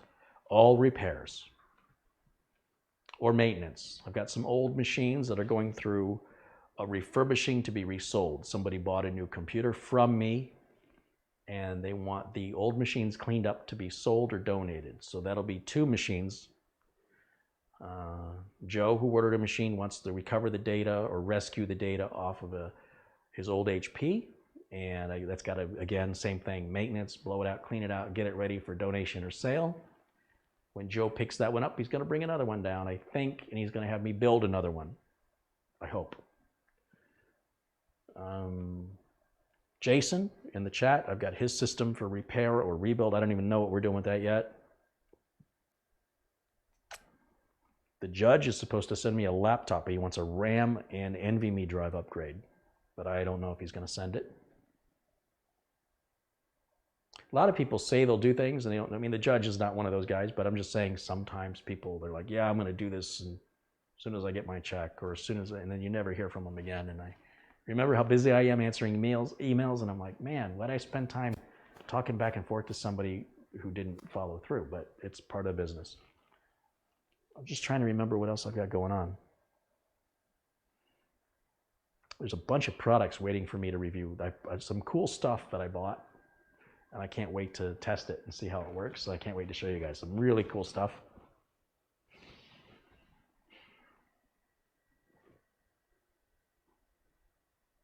Subaru Mike is waiting for me to finish our edits so we can start new projects, but I don't have time. My sister is waiting on me to help with some edits, but I don't have time. I'm working on an edit, but I don't have time. Editing, it takes very long. Well, unless you're really, really good at it, which I am not, it takes a long time. So it's important we get this over to Crazy Vera, let him get some editing. If he will. He doesn't, if he does, he does. What are you going to do? And I will run this through several tests to make sure that the speed issue is resolved, that it's not some flaky thing that's random. Hopefully what we changed in the BIOS made the difference. I just don't know yet. We just have to keep using it and just make sure it doesn't happen anymore. If it's gone, it's gone. But I don't want to send this back to Crazy Vera and find out it's not working and he's got to send it back again. That would be bad for both of us. We're 11 minutes and 30 seconds. 3 minutes and 30 seconds left.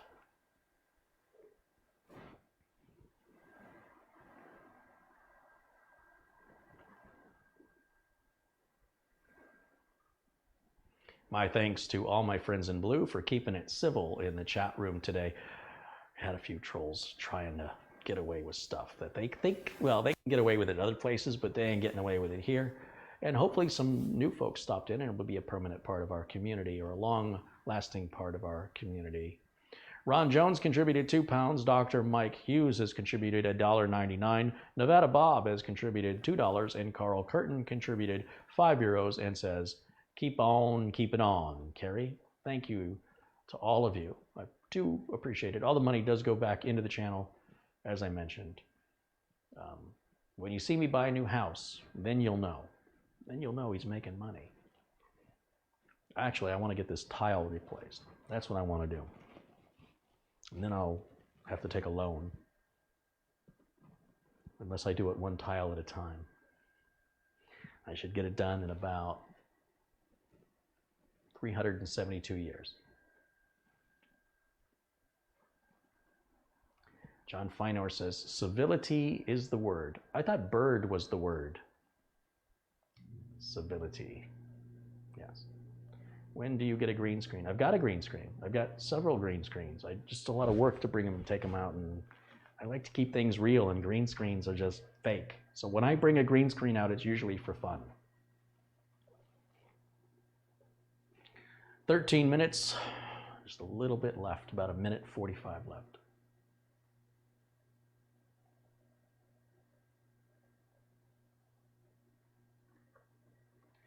I'd say that cooler is doing a good job, wouldn't you?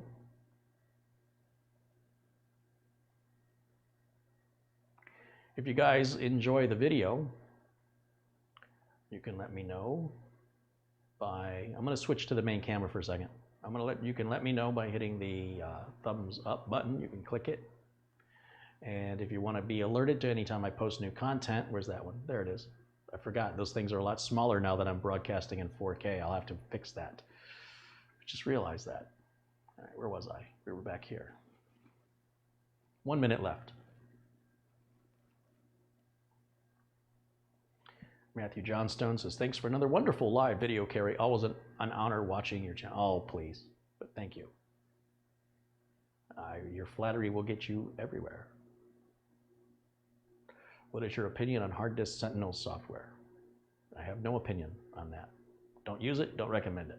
If I don't use it, doesn't mean it's bad. It just means I don't know it well enough to have an opinion one way or the other, and therefore I can't recommend it. Luke says, I want the Mugen 5 now. You will not regret it. You should have bought it when it was on sale for 45 bucks, though, I'll tell you that. Okay, we're getting ready. Counting down. 10 seconds. Well, now it's 10 seconds.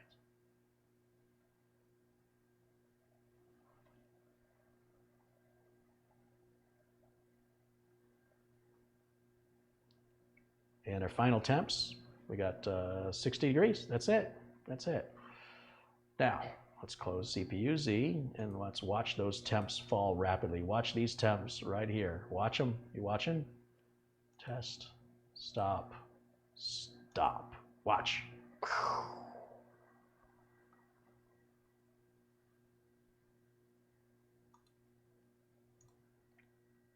And that's how you know it's working.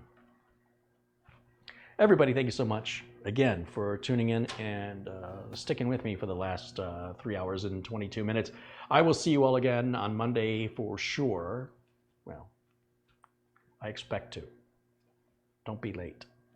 Should start around 1 o'clock Pacific time. I try to I try to go live from 1 p.m. to 5 p.m. Pacific time, Monday through Friday. I can't always, but that's my goal. Thank you guys so much for watching. I really enjoyed having you. I hope that you enjoyed it half as much as I did. No, I don't. I hope you enjoyed it twice as much as I did. DJ Matrix kicks in with a last minute contribution of $2. You get a fan and you get a fan. You get a fan. That's funny. I'll see y'all again very, very soon. Have a good weekend. There, that's better. Ah, I did that. Oh man, it was so smooth too. I just had the wrong camera on. I will see you all again very, very soon. Until then, have a good weekend and bye for now.